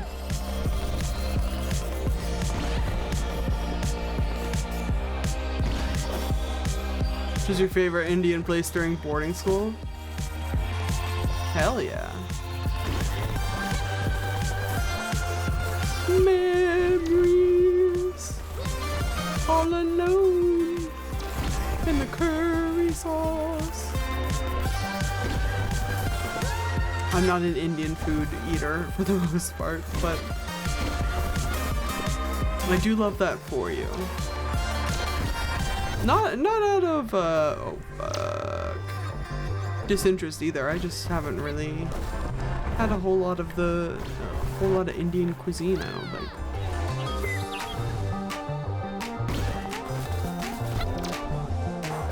Close calls, the close calls. You're gonna lurkies, enjoy the lurkies. You can exclamation point lurk if you want to be sequestered into Christopher's nest. But enjoy your lurkies and your din din. There you go.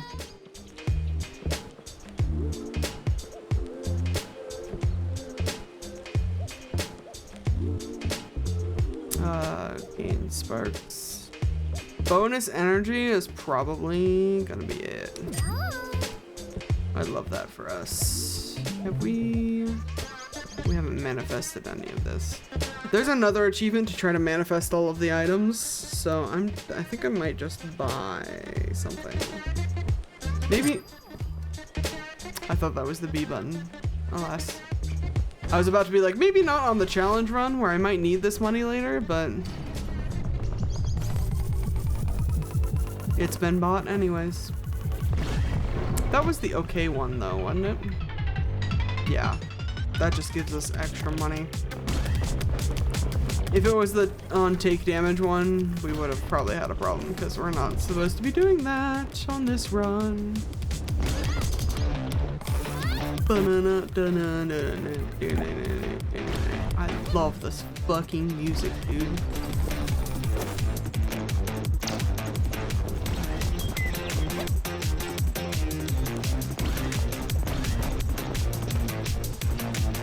I really need to see if I can find this soundtrack somewhere. I don't even know if they have it on Steam. I'm pretty sure they do. Most indie projects put their soundtracks out on Steam.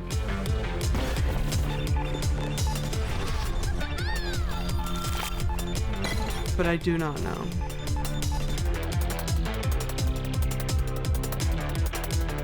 Zoe finds Zadaro relaxing on a tree branch despite the world around her being completely unstable. She's in no hurry.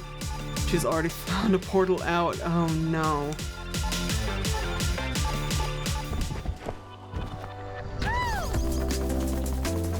Now we have to find a portal. Without taking any damage, by the way.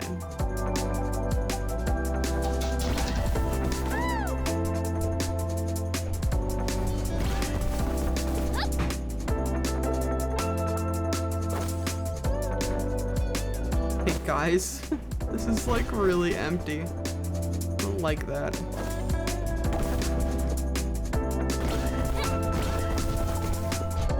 Haha! We did it. Yoink.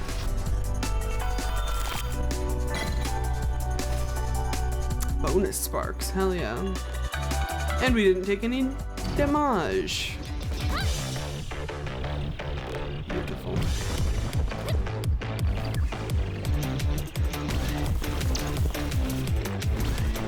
Da-na-na-da-na.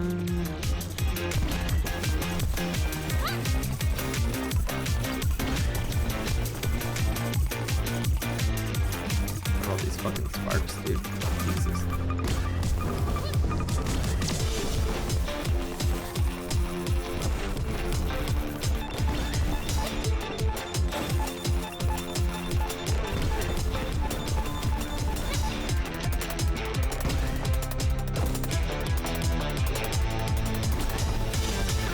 I saw a, this is unrelated to anything, but there was a lull, so I'm bringing it back. I saw a short where somebody was pondering, if you had a Hydra, like mythological creature Hydra, cut off one head, two heads grow in its place, sort of Hydra. And you could theoretically, feed the Hydra however much it needs or whatever. If you could keep the Hydra alive, barring any other complications, how many heads could that Hydra theoretically have? Could you go infinite, or do you think at some point it would like collapse under its own weight? Like I'm certain the body would collapse under its own weight at some point, right? But could you, other than that, could you have infinite Hydra heads on a Hydra? And I think that's horrifying, but also a good question. Let's do that. Because I do think, in theory, what you would end up with, depending on the lore of your setting, I suppose. If you didn't end up with just like a ball of mush because the Hydra couldn't like physically support itself anymore. You know how like lobsters are theoretically immortal, but they get so old and their shell gets so heavy that they can't like molt out of it anymore. So they die from like starvation because they just can't handle that. If it's not like a lobster scenario, I do think there's a possibility to just become like a beholder, but instead of like a dozen eye stalks, it's just like a ball, a floating ball of Hydra heads. How do we feel about that? Oh, yeah. Friendly looking star. Absolutely. Sure. So I think that would be fun. I mean, objectively horrifying, sure, but still like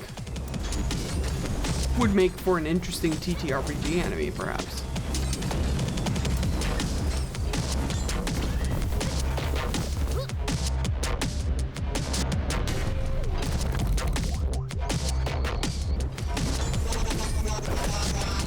Especially if you're running a system that, or in a spot where you can't use a beholder, because beholders are one of the few things that Wizards of the Coast maintains like copyright claim over, I think, for like Dungeons and Dragons, because it's like an original creature or whatever.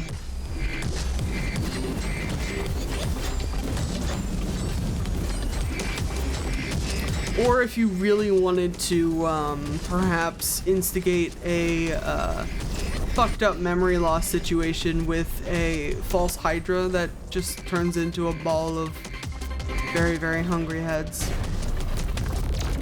Oh my god. That cutscene could have killed us. But we're fine. We're flying strong, baby. This is the kind of nonsense I was talking about, though, where if you get the right combo of items, you don't need to fucking touch the ground at all anymore. All these hazards are not for me.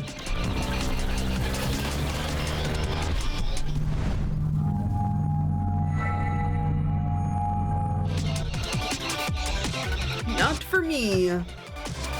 Anti-sparks, delicious. And we got the Achievo. Hell yeah. Wonderful.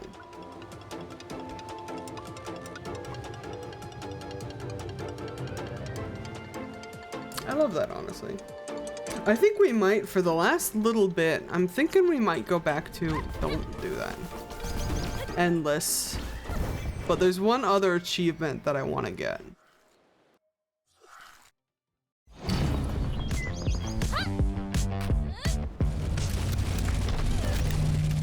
There's an achievement for biffing it in the first fragment of the first shot of the shard period. If you like completely fail. So we just gotta run that real quick. 8 anti-sparks, hell yeah. Yep, stumble out the gate. Lose on the first fragment of a shard. Wonderful. And now we can go back to endless, probably. So honestly, it took all of my focus to do those two. I can't imagine trying to do the S rank and the all perfect landings. I think I'm good on that for now.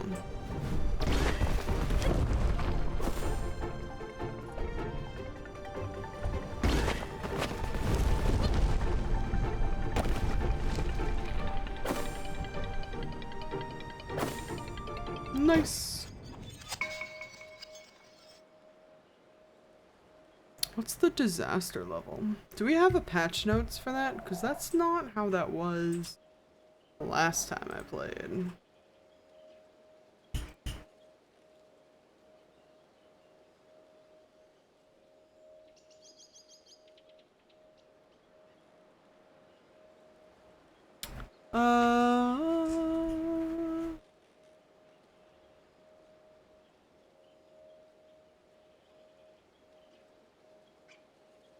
Fragment description and disruption notifications are more coherent for the rest of the UI. Balance. Cooldown reduction now reduces the percentage of other items' total cooldown rather than absolute values. I did see that. I guess it doesn't tell me. Well, let's play with it, I guess. Medium difficulty. Fragment disruptions enabled. Disaster 1. What's the worst that could happen? Hold on. There we go. Oh. That's new. The Hellmouth is new.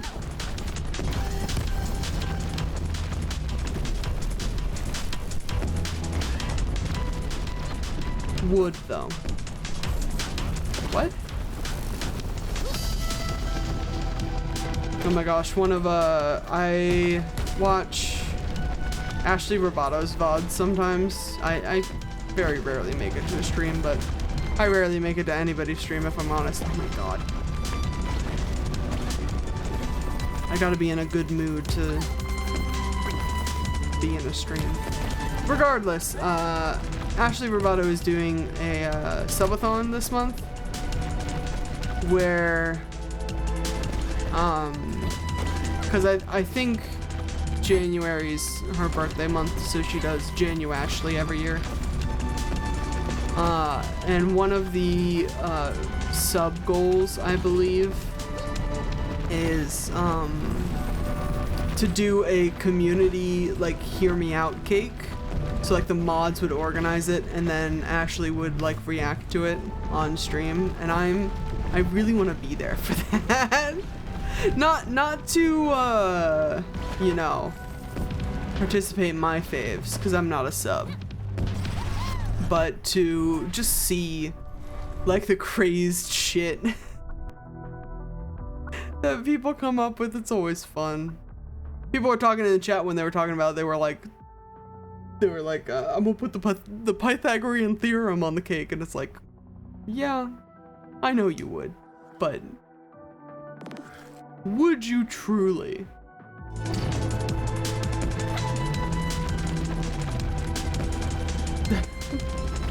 All mouths are so weird. Ow. Oh, and the bombs. Also, what is hurting me?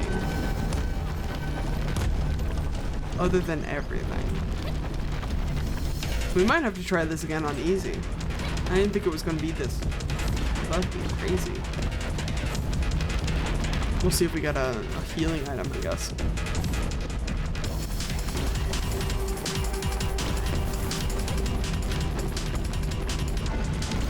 Anyways, I love it when, I don't know. I don't wanna say when normies do like a hear me out or like a smash or pass. I'm always just kind of interested in everybody's takes on the subject, you know?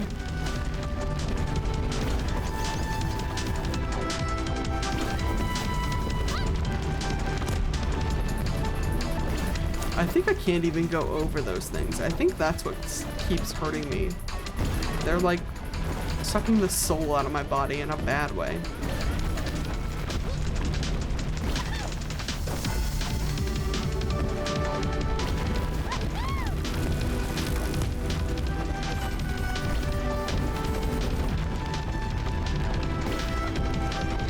Also, I have beef with the base premise of a hear me out cake, because the idea of hear me out versus like a smash or pass is you're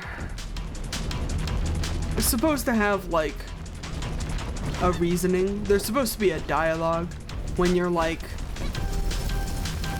I don't know, hear me out scaling triangles though, and your bro is like, no, but like why though? You're supposed to have like, there's supposed to be a back and forth about it, I think, traditionally.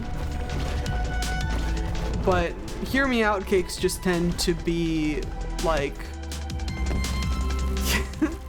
first of all, depending on who does the hear me out cake, it's usually like hear me out Nick Wilde from Zootopia, and then they just like put a picture of him on the cake and they walk away, and there is no hearing anybody out. There's no explanation, which I think is a little more boring. Like, you're getting the reaction from everybody in the line, sure, but no. But like, what if I really want to know why you want us to hear you out on the one of the most basic bitch Fox characters we've had in the last like 2 decades? What if I really want to know how you feel about this subject? There's no room for that in a hear me out cake. I want discourse. Not in like a modern way, but in like a Greek philosopher kind of way. I want to discuss.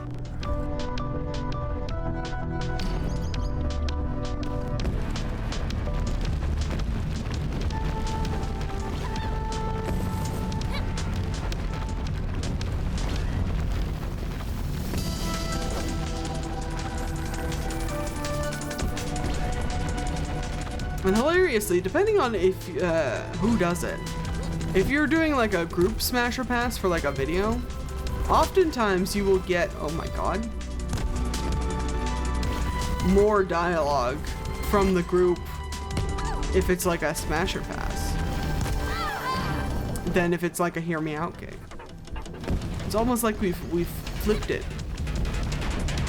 Perhaps because I think originally with the smash or pass, it was more like a yes or no question kind of thing. And since that formula has been around longer,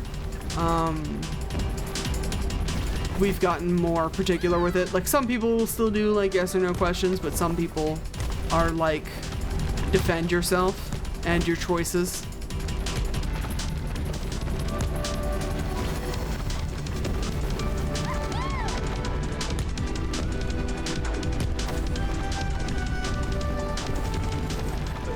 It's interesting to see the trends and such.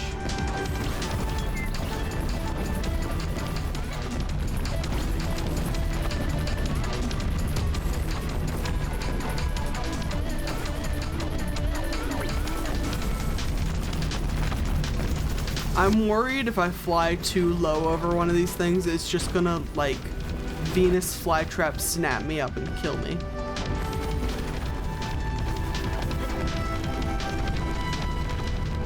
And it might still, because I've been trying not to get too close to them. Jesus.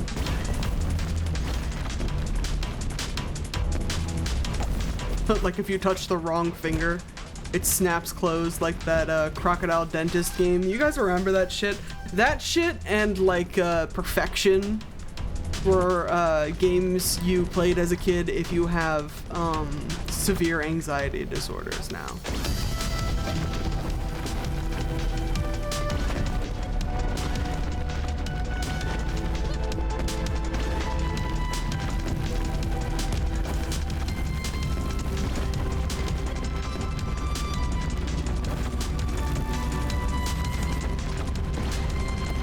You guys remember, oh my gosh, I was reminiscing on like games that I played as a kid in the same vein of like the Crocodile Dentist game and Perfection. Ow. Do you guys remember fucking I think it was literally just called Pretty Pretty Princess? That was such a fun time. It was like a little board game where you had to go around. There was like a method of movement. You had like a spinner or something, and you had to go around the edge of the board, and depending on which spot you landed on, you could pick up like an accessory. And to win, you had to get all of the accessories, I think. So there was like a necklace, there were earrings, there was a ring, there was a bracelet, and there was a tiara, I think was all the accessories. And it was very good. It was all like very, very plastic toy jewelry. But as a kid, that shit rocked. It came in like 4 different colors. Like, I want to say it was green, blue, purple, and pink for like 4 players. But I think there might have was there only 1 tiara? Was that like part of the bit? I don't remember. Anyways, you can still buy that game. They still like sell it on Amazon.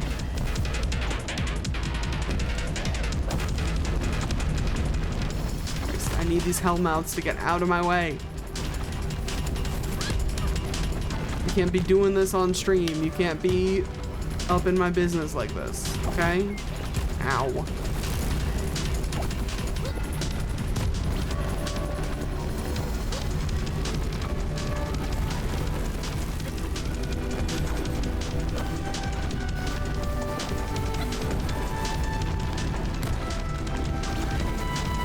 Are they getting bigger, or is this just...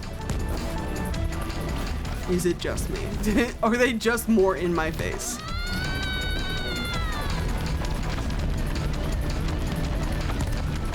Like every 3 feet, dude. Come on.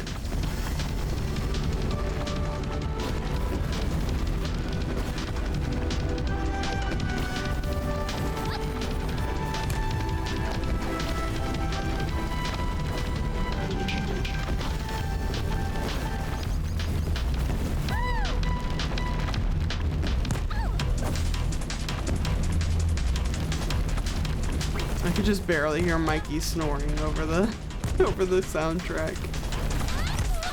God damn.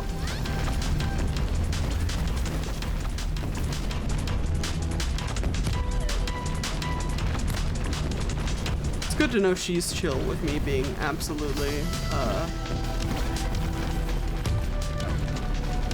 enveloped in hellmouths. In a bad way.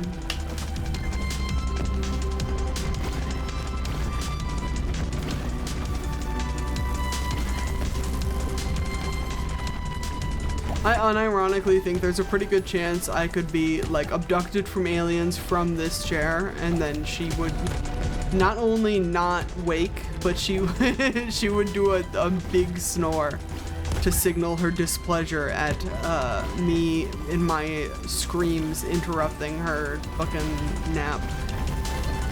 That's just the kind of dog she is. I almost ran face first in that lava again.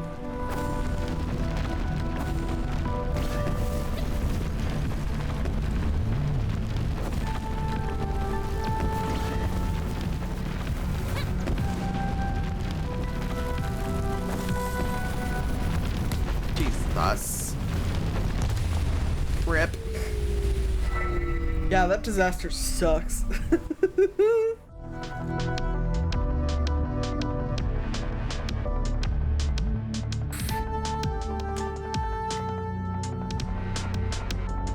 Hello? Oh, Oh, they're called lava flowers. And you lose health when your speed is slow. That's the problem. Lava flowers. Sure. I'd rather not with the lava flowers, I think. Let's go again.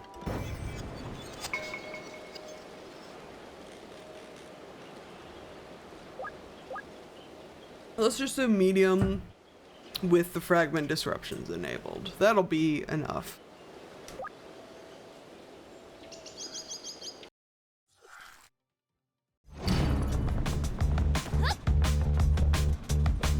Wonder if there's other disaster levels though. Like it seems like something that would scale, but I don't know if it would scale with like how far you get in endless. Because that seems a little arbitrary and silly.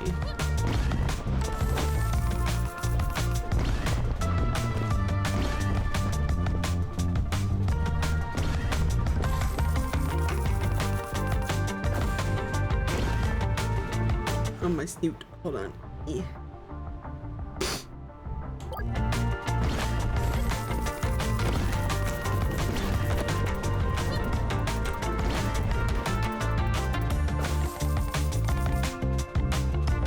Anyways, so the rest of this week we've got Work in Progress Wednesday tomorrow, and I'm probably going to be back on Thursday for some Animal Crossing. Since that's technically a bonus stream now, I don't know what time it's going to happen or for how long. We'll kind of see. We'll see if I have access to any of the new content on Thursday, TBH.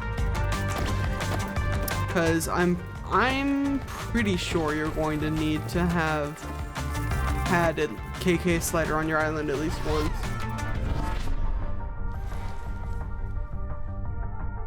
Why am I dropping frames again?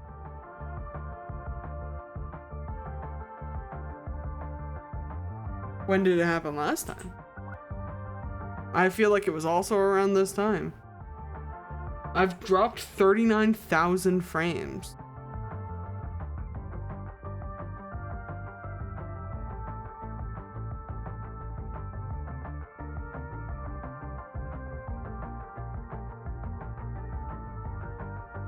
No, it's fine. The VOD will still be up, you know. But if I can figure out why it's doing this, that would probably be important.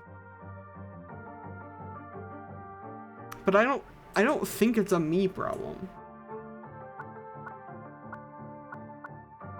I don't know. I'm going to try not to ruminate upon it at this point. Give me Fragile Confidence is rarer. Give me that.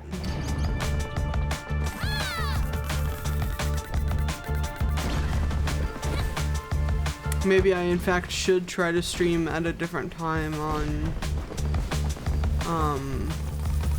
Thursday to see if it fucking does this again.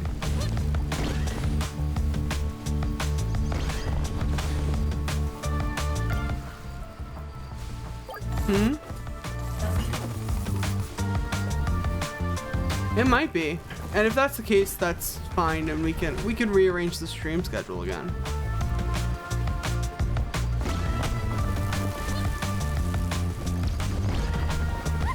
I was wondering if that might be the case, if we have like an upload bottleneck, you know, between the stuff that you do and the stuff that I do. So I guess let me know if you end up having trouble with that.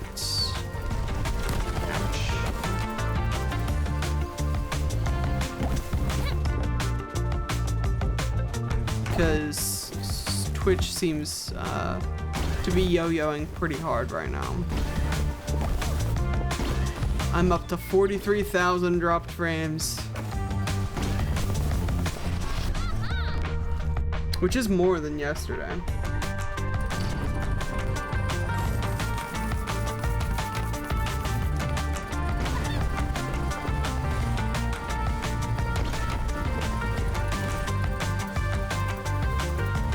But this also hasn't happened before.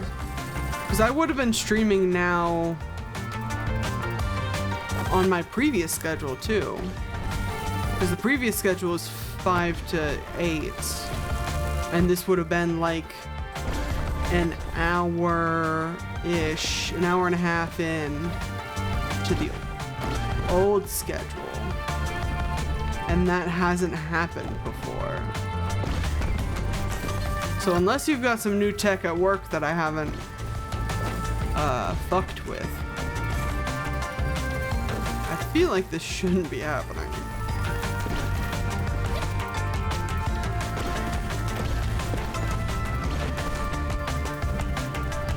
Should I actually... Let's take a second. I'm gonna bring up the task manager. Task manager, tell me about it.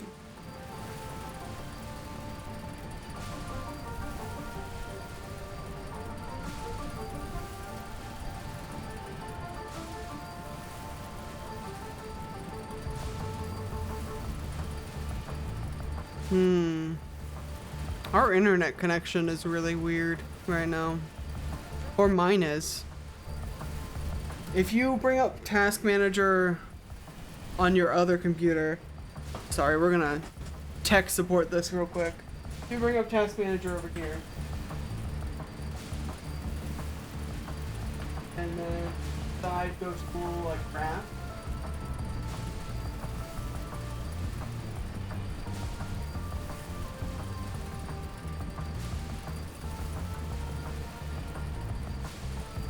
Yeah, that's about what mine's doing too. Bye.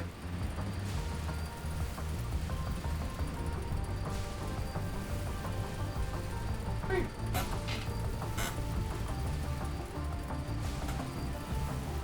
No, it's okay.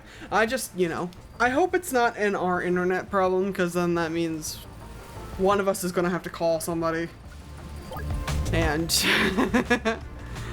as much as I'd love to be like 2026, I'm gonna put myself out there this year, I don't want to fucking call our internet company.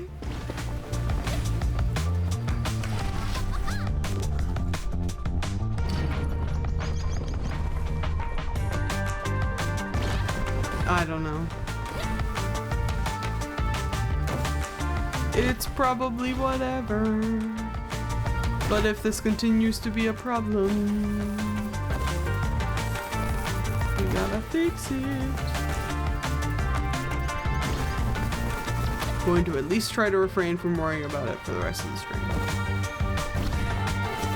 When stream's over, I can have a panic attack about it. But for now, we're just gonna keep on hustling and bustling, you know what I mean?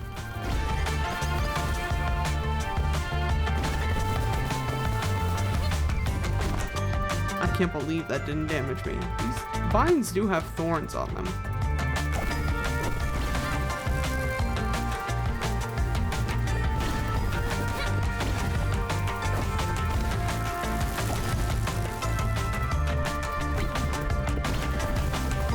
Looks like we might have stopped dropping frames at least. I'm trying to like keep an eye on OBS on my left and also not die in game.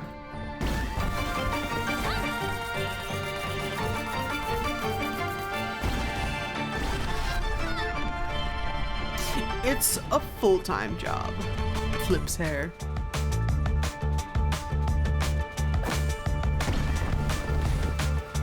But this also probably means I'm gonna call it at 7 today. Instead of going over like we did yesterday. Just to mostly to make sure that the internet's not gonna shit out on me again, but also because this is mostly just vibes.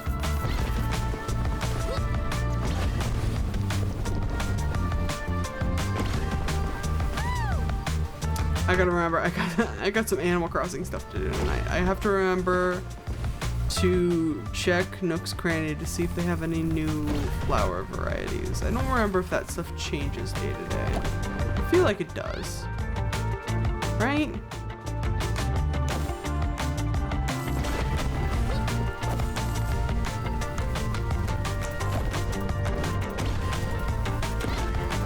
I finally got enough Cosmos today, enough red Cosmos to finish the border around the plaza. It looks great.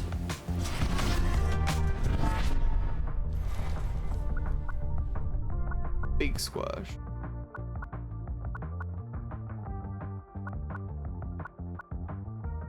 Big squash? Big squash.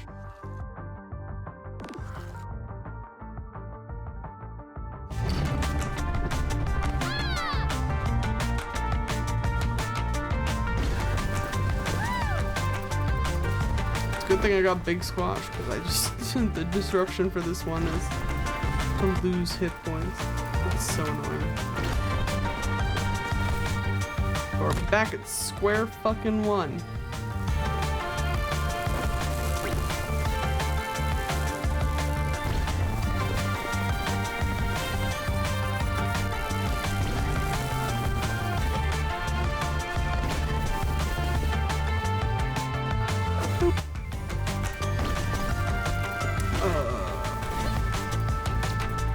Trying to remember what else is going on this year that I'm like thankful for. I don't know of any other game releases, but I'm sure there's more.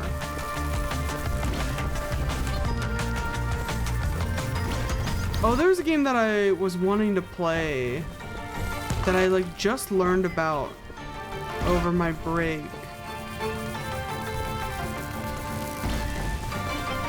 I'll have to see if that goes on sale or something. And also, we gotta remember what it's called. Hold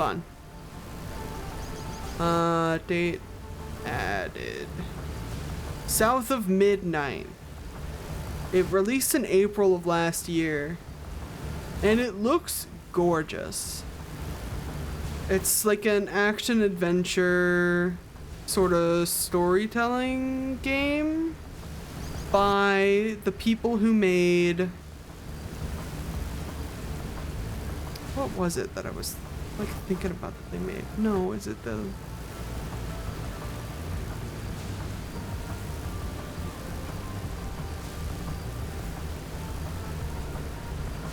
from the creators of We Happy Few and Contrast.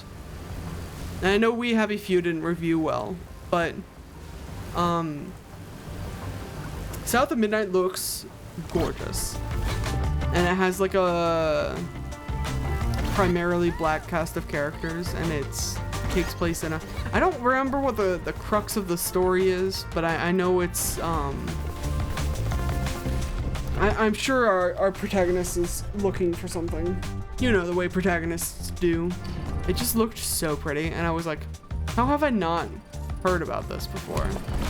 And then I continued to look at the all black cast, and I was like, oh yeah, People are racist sometimes.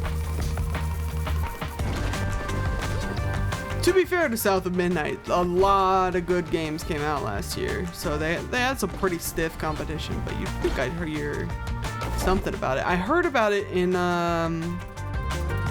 Outside Xbox / Outside Extra usually do a like here's like a list of like games that we forgot to talk about this year sort of thing, of like, yes, we know this stuff came out this year, here's our like brief thoughts about it, but we didn't like they didn't really make like any in-depth videos about it, and that's where I saw it. It looks really good.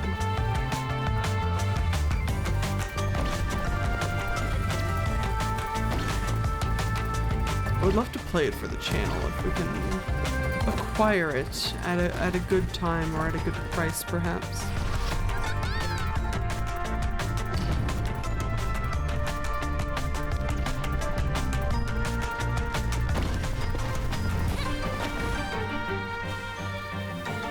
Protagonists have like a dead grandma or something? Or was that a different like part of that video? It doesn't super matter. You should look it up. South of Midnight if you haven't already. Looks gorgeous.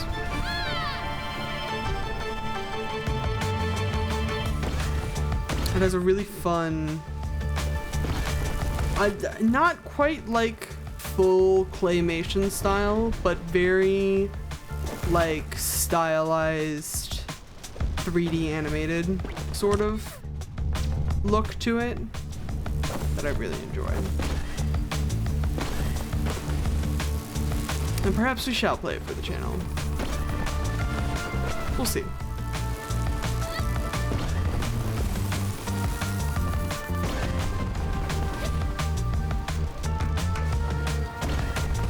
It's so funny because one of the games on their list of like games that we know came out this year but we didn't talk about them, sorry, was Peak.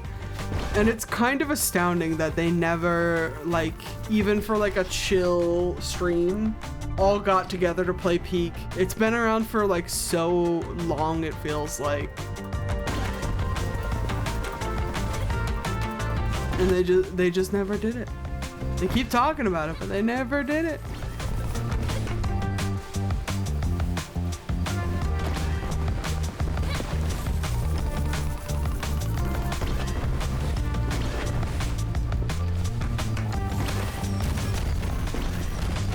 Oh god, the explosion. We need to get some health regen or this run is burnout.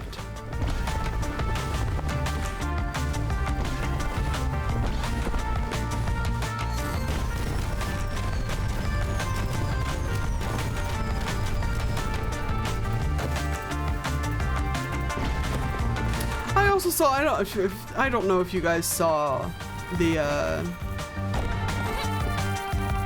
conspiracy theories concerning the new Steam machine, the PC that they're trying to release early this year. I did see the leak for like how much it was going to be, and that is about as much as I expected it was going to be. I don't know why people are like freaking out about it. I know why people are freaking out about it, because it's money, but like experimental hardware is not gonna be cheap.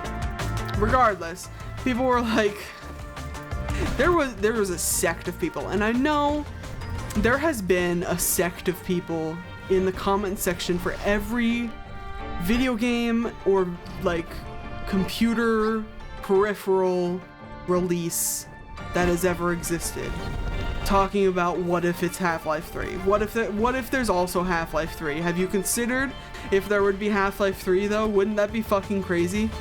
But some people seemed convinced. They were like, yeah, Steam and Valve are just gonna like shadow drop Half-Life 3 with the release of the new Steam machine, because they're releasing the Steam machine, which is the PC controller and the VR headset. Pretty much all at once, which feels kind of crazy in this economy, but I'm not making mega billions. They were like, what if along with the release of these 3 very risky financial decisions, they also just shadow drop Half-Life 3? And I'm like, I love your moxie, kid, but it simply is not going to happen. It simply will not. I don't even know if Valve as a company has really like a game development team anymore, other than like keeping the servers running on like Left 4 Dead 2 and Team Fortress 2. I don't think they really, I don't know if they're really in the business to make games anymore, which is fine. It's a loss for what I would hazard to call AAA gaming everywhere, but it's fine. Whatever you want to do, you know, they don't have to make video games anymore. They run fucking Steam, and that clearly makes them enough money to do whatever the hell they want. But it would be crazy. One of these days, I feel like I've always suspected that Steam/Valve has had iterations of these mythical, like, non-existent games in the past. Like, they have a working copy of Half-Life 3 and Team Fortress 3 and Portal 3 and Left 4 Dead 3 and what else can't they count to 3? All of the 3 games, you know, that they've like not even promised but also like not even delivered on. I've always suspected that they just had like iterations of those games locked away in a vault, and if they were ever in any sort of financial despair, or if like heaven forbid something came out about like Gabe Newell being a huge piece of shit, they would just pull one of those games out of the vaults and be like, hey everyone, look at this, don't look at the news, look at this, look at what we've got a new game for you. And it would win back the hearts and minds of most gamers immediately, because we're simple like that. This is not a legitimate conspiracy theory, but it is my favorite iteration of what I've come up with. Because to just kind of admit that Valve does not care and will not make any of those games it makes me a little sad. So I do understand people who want to have hope that something like Half-Life 3 will exist someday. I don't think it's ever going to happen, legitimately and logistically, you know what I mean? They simply don't need to. And at this point, I would worry at this point, if you tried to release a Half-Life 3, is it going to be any good?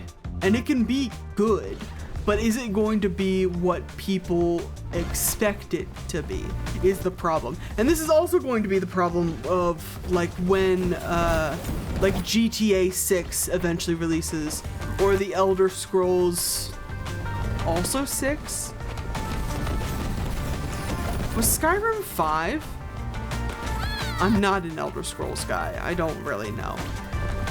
But like people have also been waiting for ages for Grand Theft Auto 6 and the Elder Scrolls 6 or whatever the next game in that series is. And you know it's going to release and it's going to not be as good as everybody wants it to be, and it's going to be critically panned, regardless of any features that the games actually have. If it is not, at this point, they have been hyped up so tremendously.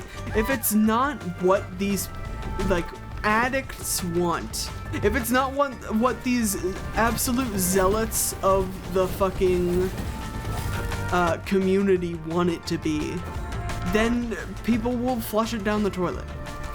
The literal and proverbial toilet. which is unfortunate, but it's just the reality of the situation. People have been waiting for these things for so long that it's either there is a slim chance, a slim margin that it's going to be amazing, you know, a fucking masterpiece of gaming. But more than likely, especially because these are AAA productions, it's gonna be trash. Everybody, well, not everybody remembers living through the Duke Nukem Forever era, but some of us do. And some of us know that waiting for so many years for your game to come out does not mean that it's going to be good. It certainly doesn't. I always hope it's good. I try to be an optimist in these situations. I know, you know, I give a little less leeway for AAA developers, but when like Team Cherry finally announced that they were doing Silksong, everyone was pretty much like, yeah, this is probably going to be pretty good. Because Team Cherry is interested in making an art piece and not interested in making another $1 billion off of a single idea, the way that Grand Theft Auto and The Elder Scrolls are. Which is one of the many reasons why I think that they won't ever make like a Half-Life 3. Like, more than the just like it's a joke now heard or Valve can't count to 3. Nothing that pretty much nothing that they will be able to do will be up to anybody's standard. However, I do think if Valve wanted to just like make an art piece of a game, like with the soul of like a really well developed indie game, I think they could. I think they could take that financial risk probably if they really wanted to, but I don't think they want to. I don't think they need to.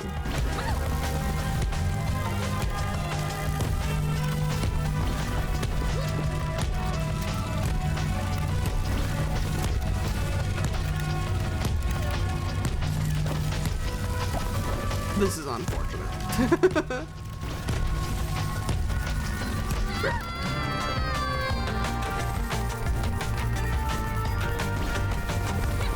One day, when I'm like 90 years old in a retirement home, someone's gonna come in and tell me that they're finally releasing Half-Life 3, and I will promptly have a heart attack and die.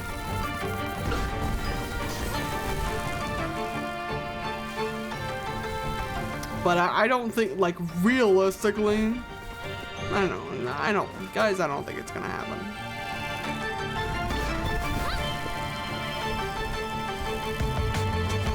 By the way, in case you didn't hear, circling back, the leaked prices for that Steam machine is reportedly like $900 something for a 512 gigabyte model and a little over $1,000 for a 2 terabyte model,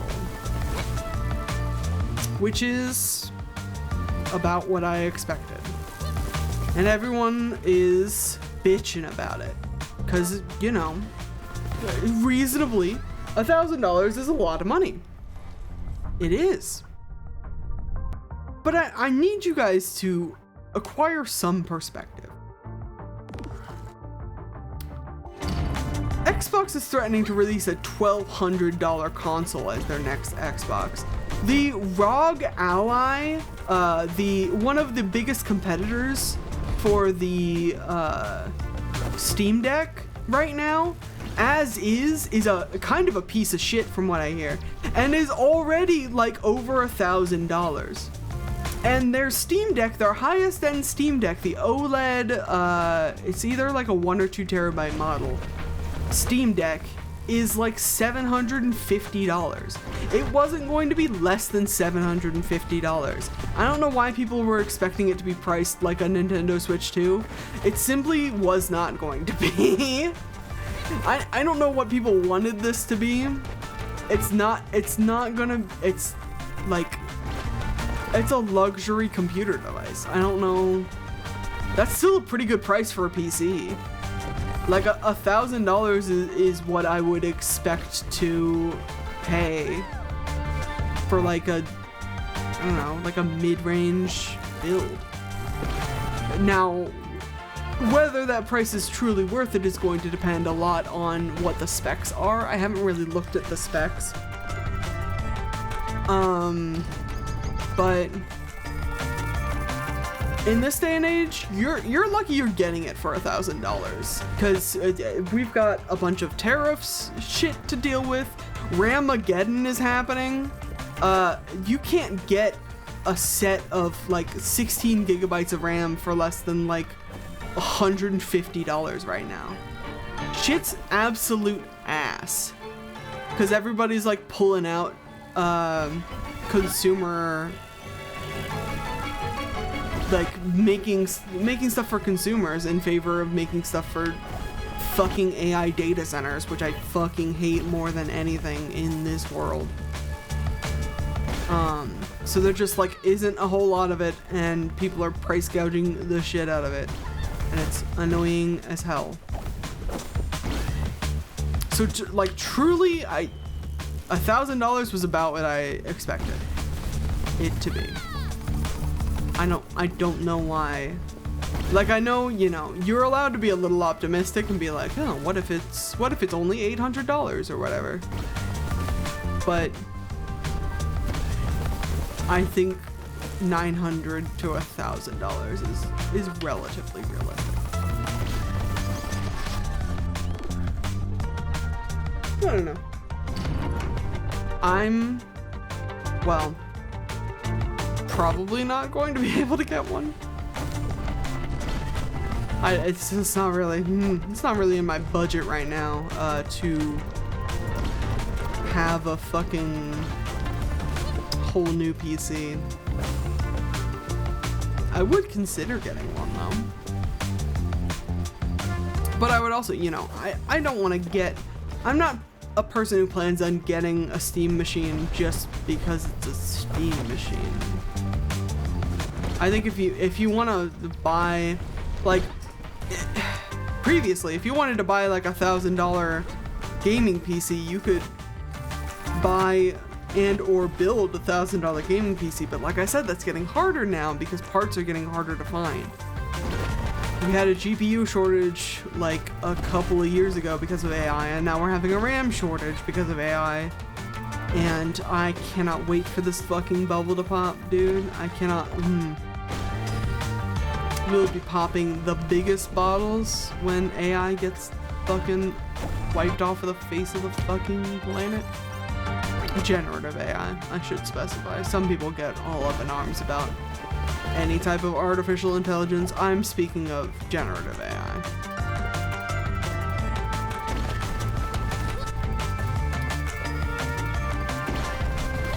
Regardless, I think it's fine. I'm kind of hyped for the new controller, honestly. I had one of the original like Steam controllers with like the weird touchpads on it. And I kind of enjoyed it. I'm really hoping they iterated on the formula and just made it better.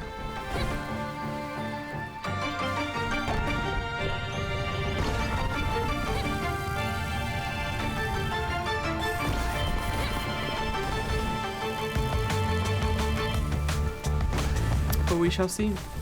And I already know that Steam makes one of the best, like, the Steam Index, the Valve Index, I think is what it was reportedly a pretty good, if like pricey, headset or like controller set or something. They've been doing pretty good on that regard too, so. I don't doubt it's all like pretty quality.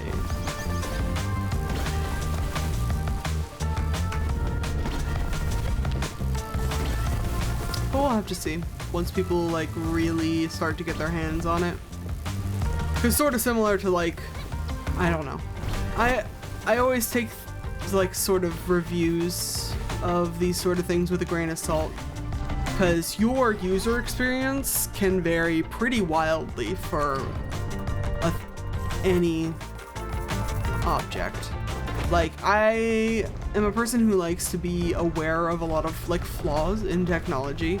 I am a person who does all of my research. I'll watch dozens of like review videos and read articles about specs and so on and so forth. Trying to figure out like what the problems are, what the pros are, what the cons are, and so on and so forth.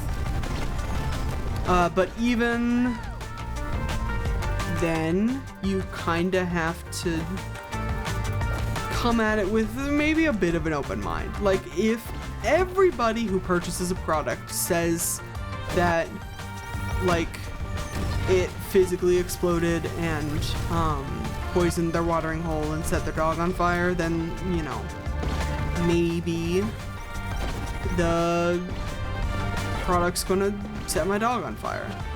But I don't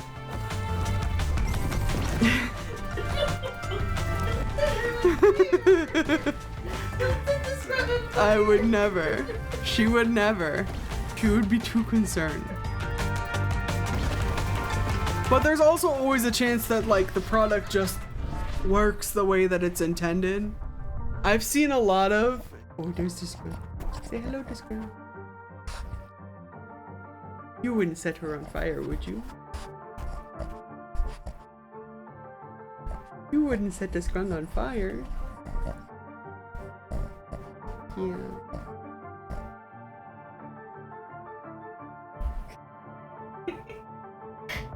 Sorry.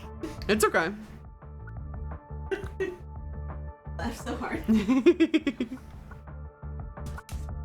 But like I've seen, you know, I've seen everybody and their brother's review of the Nintendo Switch 2. And then Nintendo's got some problems. I'm not going to say Nintendo doesn't have their problems. But I, knock on wood, literally this time, have not had a problem with my Switch 2. There's been problems with overheating, there's been problems with data transfer, there's been problems with people buying bricked Switches on the gray market not knowing that they're bricked, and then going home and like not being able to play any of their games.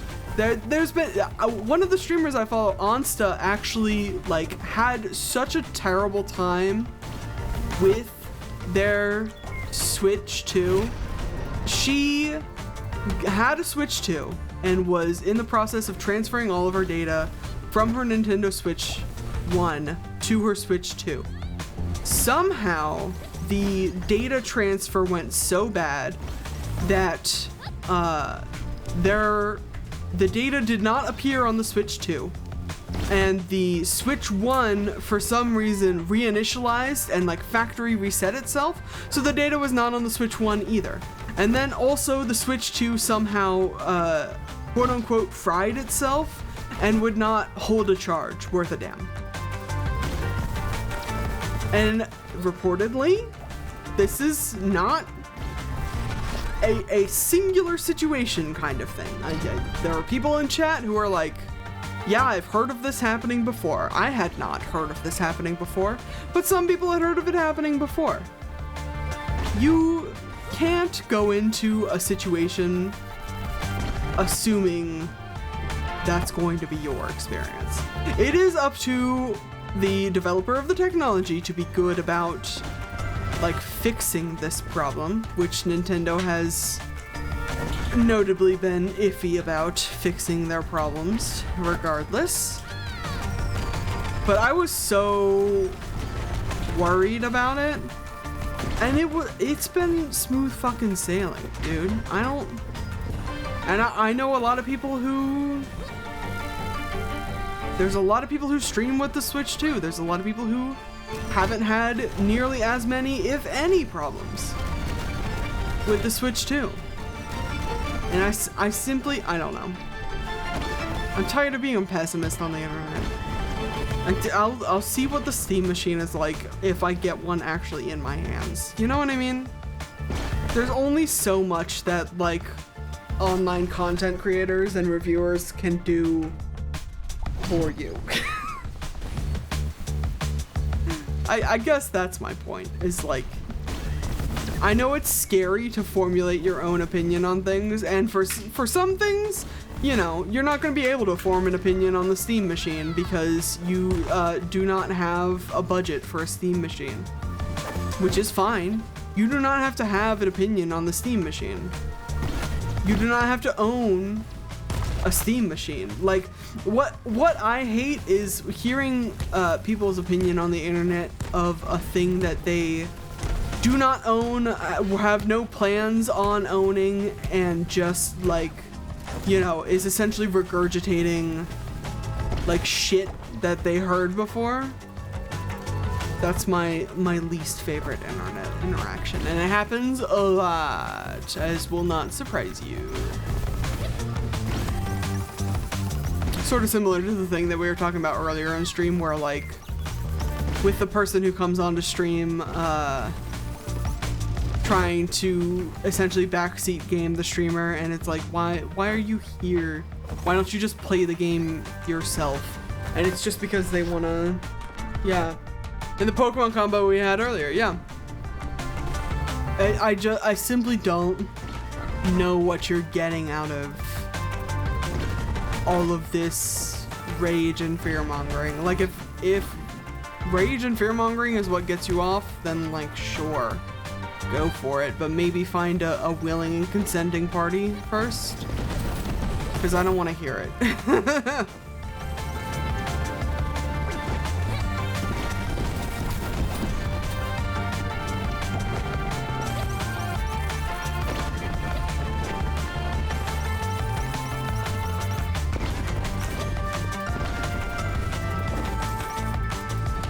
I don't want to hear it.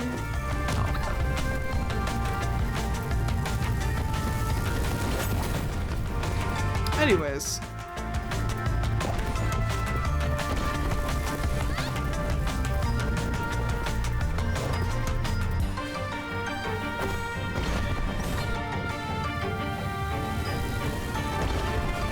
Don't you guys miss these deep thoughts and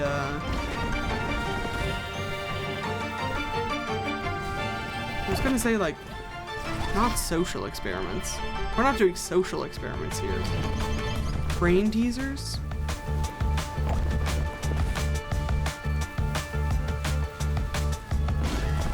Discourse? The gentle discourse? Greek style? Greco-Roman style?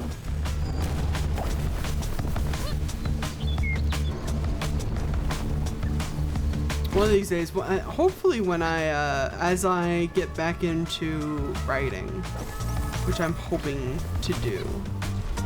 I'm already kind of getting back into writing.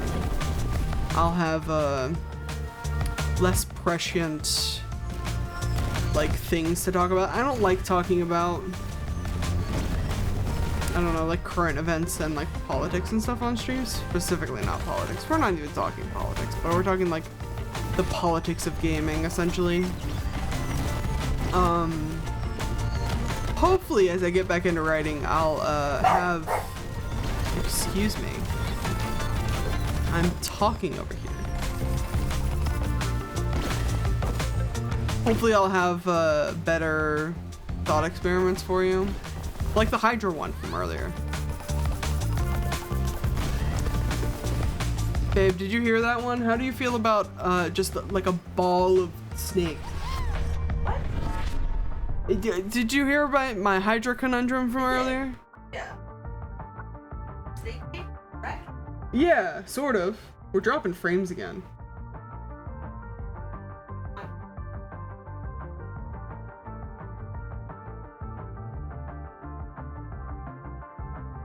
That's crazy. I hate that, actually. It's fine. I can't do anything about it right now, so we're just gonna Ride it out, you know? I am going to snooze this app. Because we're probably gonna end soon. I just want to do like 1 or 2 more levels.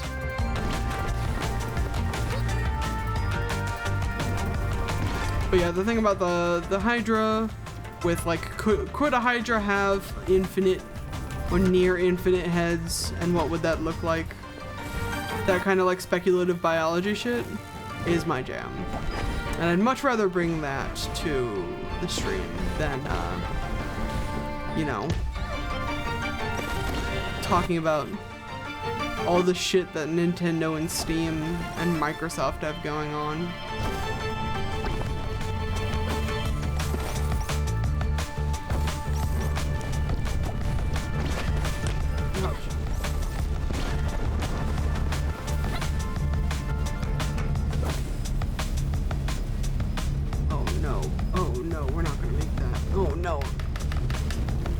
So long!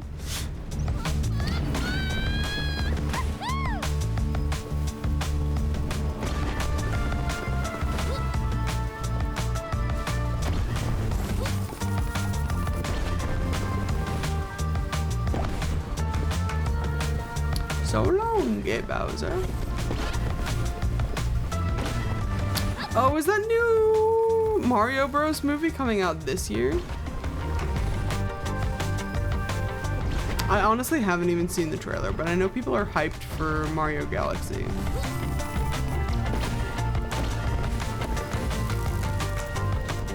I kind of liked the Mario Bros. Movie, so I will probably watch it when it comes out. Perhaps not in theaters, because I don't know if I trust going to theaters with all the like fucking awful audience experiences that I've heard be happening. I simply do not want to be a part of that. And honestly, I don't want to pay $20 a ticket. But I'll watch it at some point.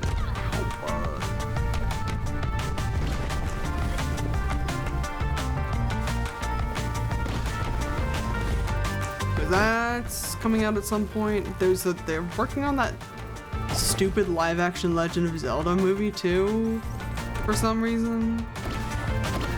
I don't know when that's coming out. I think that's still in like, not pre-production, but like early production. But I don't think that's coming out this year. We don't even have a trailer for that.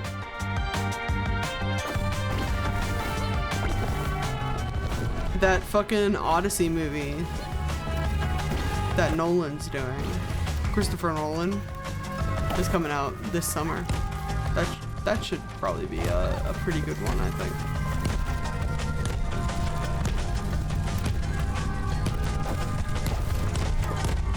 Exciting times to be a peruser of media.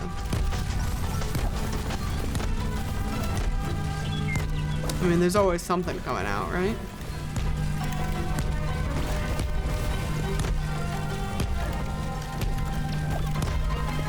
Come on. We've got it. We've got it.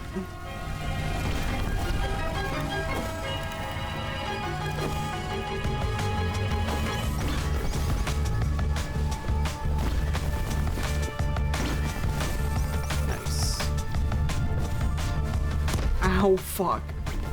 Right into the lava, please.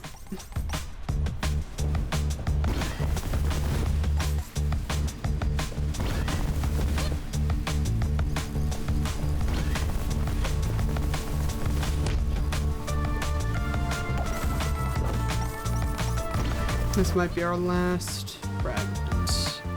I think we're gonna call that a win. Oh my goodness. Especially because I'm still dropping fucking frames. Hopefully we'll figure this out, y'all. I don't know what keeps happening, but I'm not pleased about it. Thanks for hanging out with me, though.